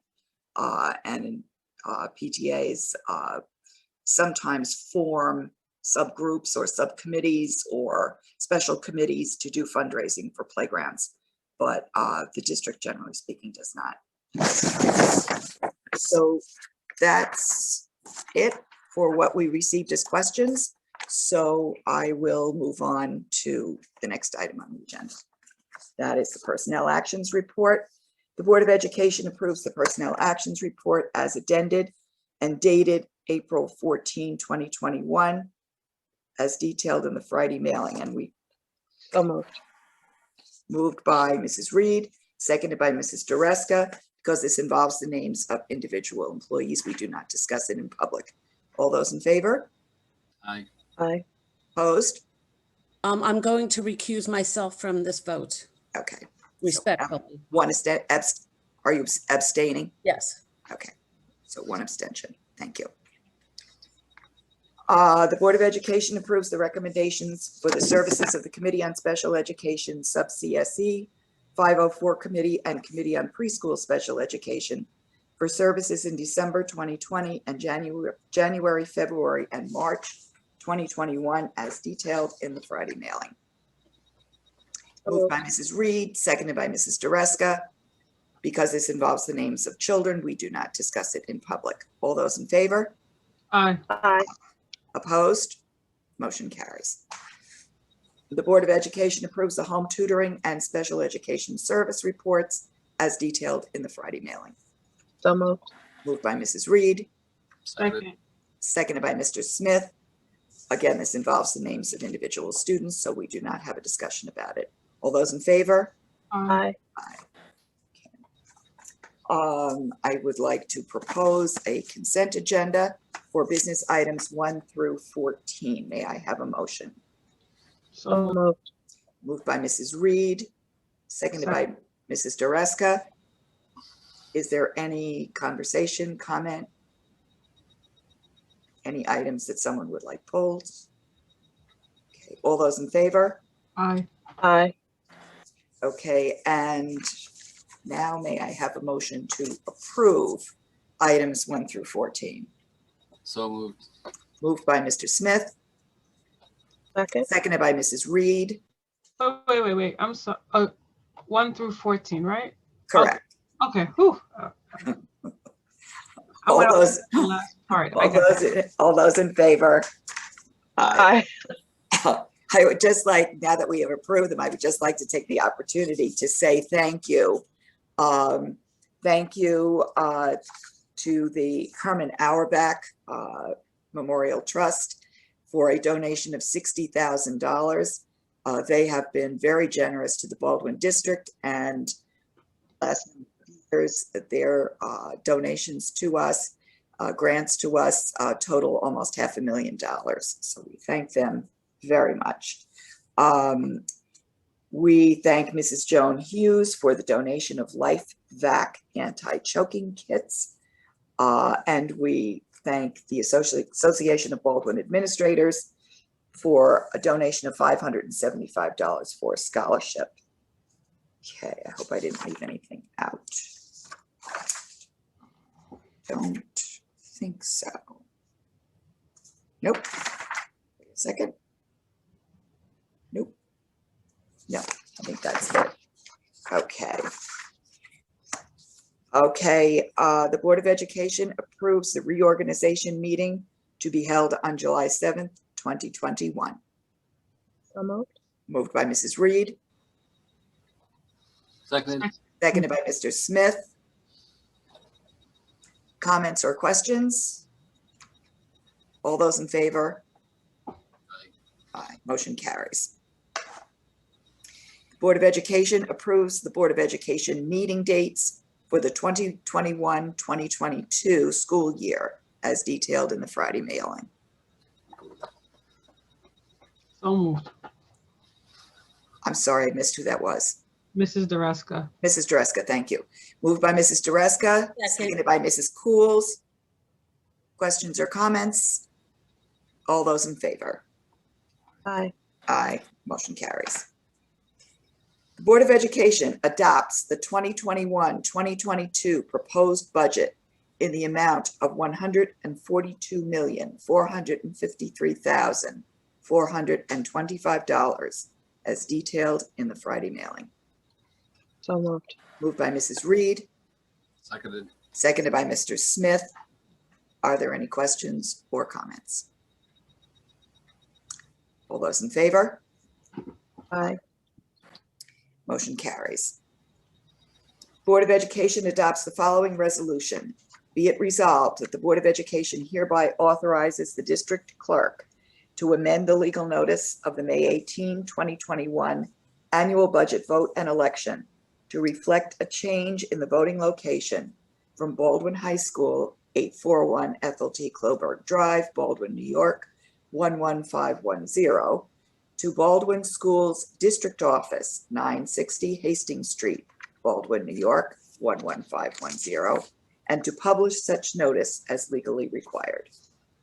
So moved. Moved by Mrs. Reed, Second. seconded by Mrs. Dreska. Are there any questions or comments? I just have a question for myself. The fact that it's at the district this year, if we choose to have it at the district next year, we still have to have a resolution? Yeah, you would approve, so you approved a resolution that made the vote at the high school. This is just changing it from the high school to district office. So you would have to approve the location next year anyway, Wherever it is. Got You it. have to approve it Thank every year. Yeah. Okay, thank you. Okay. All those in favor? Aye. Motion carries. Okay, the Board of Education appoints who as the chairperson for the May 18th, 2020? Me. 2021. Thank you. 2021 budget. Yes, I stopped speaking. Okay, the Board of Education appoints Thomas Smith as the chairperson for the May 18th, 2021 budget vote and board election. So moved. Moved by Mrs. Reed, seconded by Mrs. Dreska. All those in favor? Aye. Motion carries. The Board of Education approves the list of registrars, assistant clerks, and inspectors for the budget vote and board election to be held on Tuesday, May 18th, 2021, as detailed in the Friday mailing. So moved. Moved by Mrs. Dreska, I can't second myself. seconded by Mrs. Reed. Okay. Why not, Mr. Ruska? All those in favor? Aye. Motion carries. The Board of Education adopts the following resolution. Be it resolved that the Board of Education hereby adopts the revised annual school election and budget vote ballot notice of election and budget vote for the Baldwin Union Free School District to take place on May 18th, 2021, and further resolved that the district clerk is hereby authorized to take all necessary steps to publicize the notice as detailed in the Friday mailing. So moved. Moved by Mrs. Reed, Second. seconded by Mrs. Dreska. Any questions? All those in favor? Aye. Aye, motion carries. The Board of Education authorizes the Baldwin Parents in Partnership for School-Age Child Care, Inc. to continue in 2021-2022 to use district facilities as identified by the district in consultation with the service providers for the purpose of conducting a before and after school childcare program and the continuation of the swim program as detailed in the Friday mailing. So moved. Moved by Mr. Smith, Second. seconded by Mrs. Coles. Is there any question or comment? All those in favor? Aye. Aye. Motion carries. The Board of Education adopts the following resolution. Be it resolved that the Board of Education hereby authorizes the board president to execute an engagement letter with Lewis Brisbois LLP, wherein Lewis Brisbois is appointed as special counsel to the Baldwin Union Free School District at the rate of $225 per hour for the purpose of representing and defending the school district in connection with a lawsuit captioned as Dominic Baldy versus ABB Inc., New York County, index number 190217-2020. And be it further resolved that the Board of Education hereby authorizes the board president to execute a disclosure and consent agreement with Ingerman Smith LLP, agreeing to joint representation as to counsel and guidance of the school district with other school districts named in the lawsuit in the form attached hereto on behalf of the Board of Education. And resolved, be it further resolved that the Board of Education hereby authorizes the board president to execute a consent to joint representation with Lewis Brisbois LLP, agreeing to joint representation in the defense of the school district with other school districts named in the lawsuit. So moved. Moved by Mrs. Reed, Seconded. seconded by Mr. Smith. Are there questions? I would just like to comment, so anybody listening is clear, the expense described herein is not going to just be on the shoulders of our district. It will involve other districts as well. Thank you. Mhm. All those in favor? Aye. Aye. Aye, motion carries. Okay, the next item on the agenda is policies, and this is a first reading so that it does not require a motion and a vote.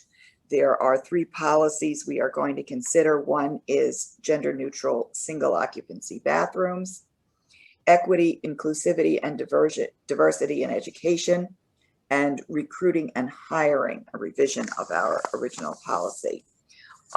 As I mentioned in my remarks, we had a work session in which the board worked on and developed a policy that we are now going to take a look at again, covering the subjects of equity, inclusivity, and diversity in education. And just for purposes of making sure the public is aware, I'm going to read that policy.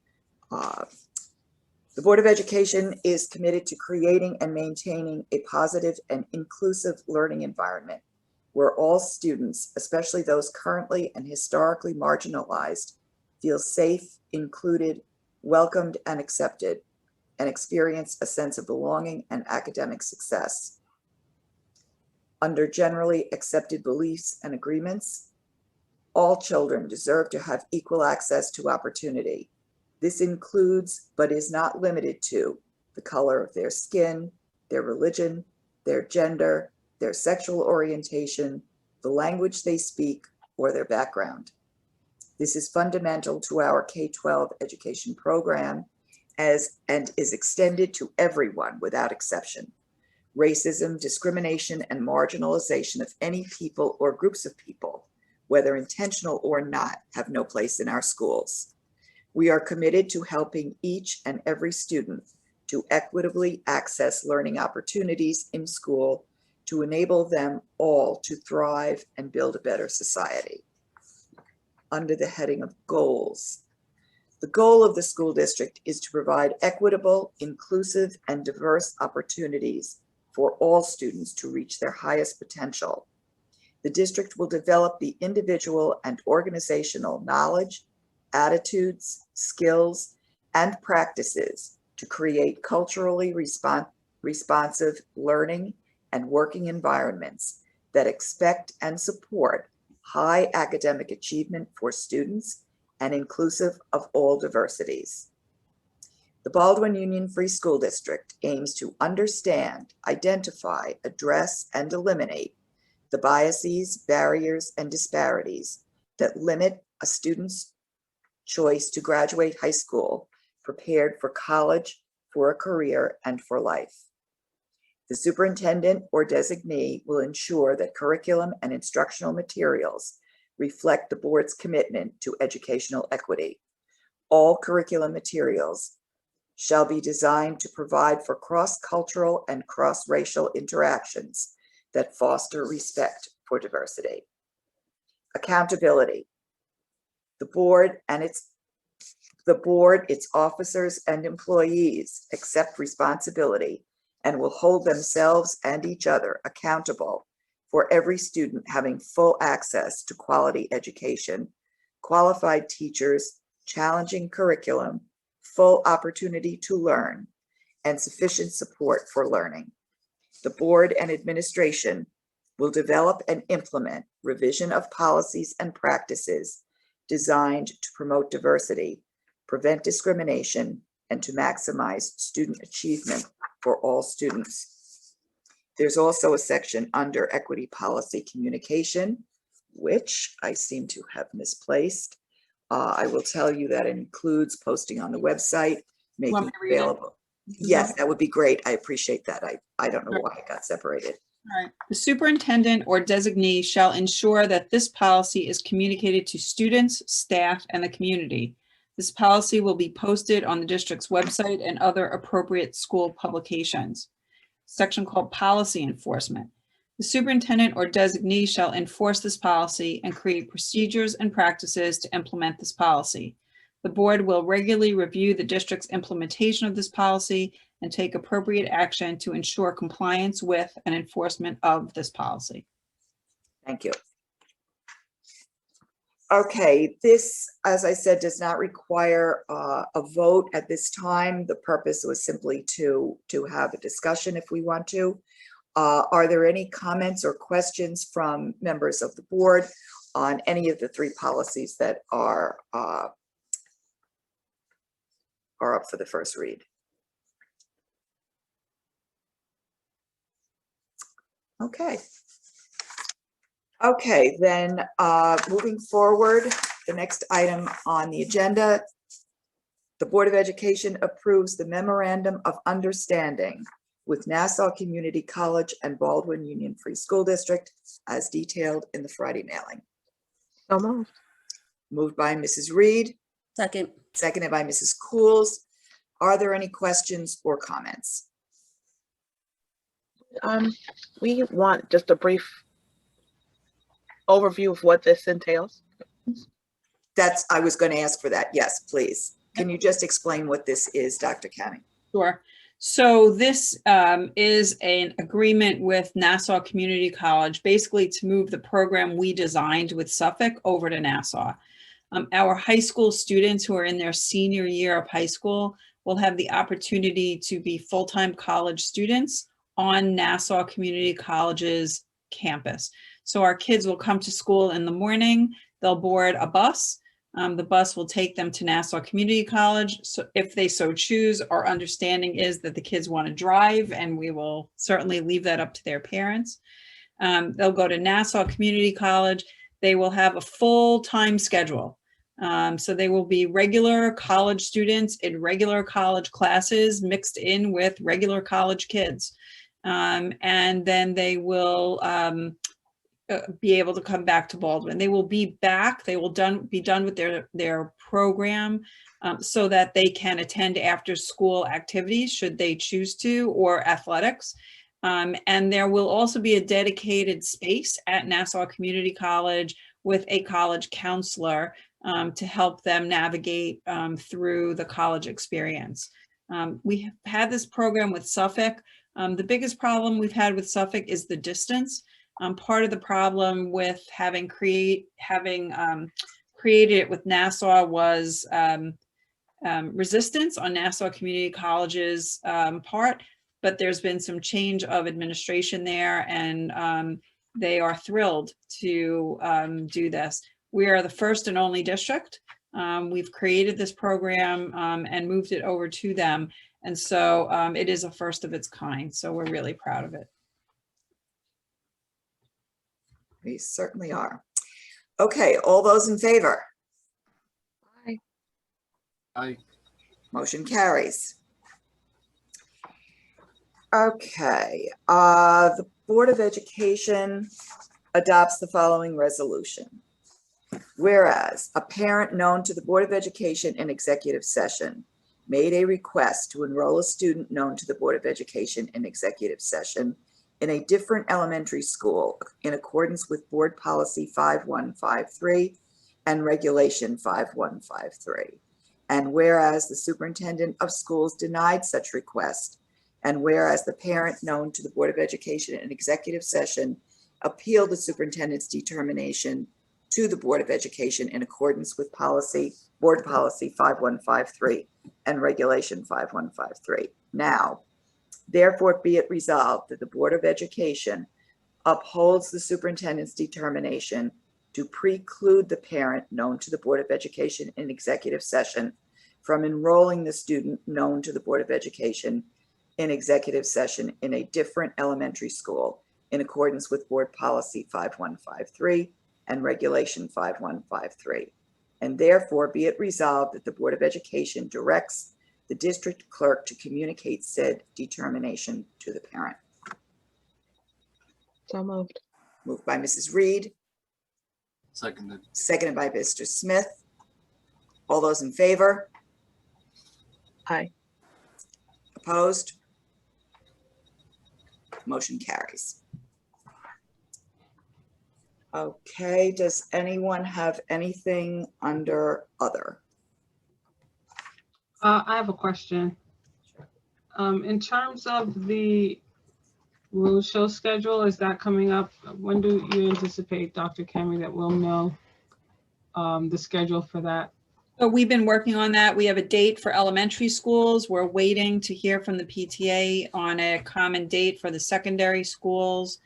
I believe, Mrs. Dreska, you gave us a date for Stearns Park.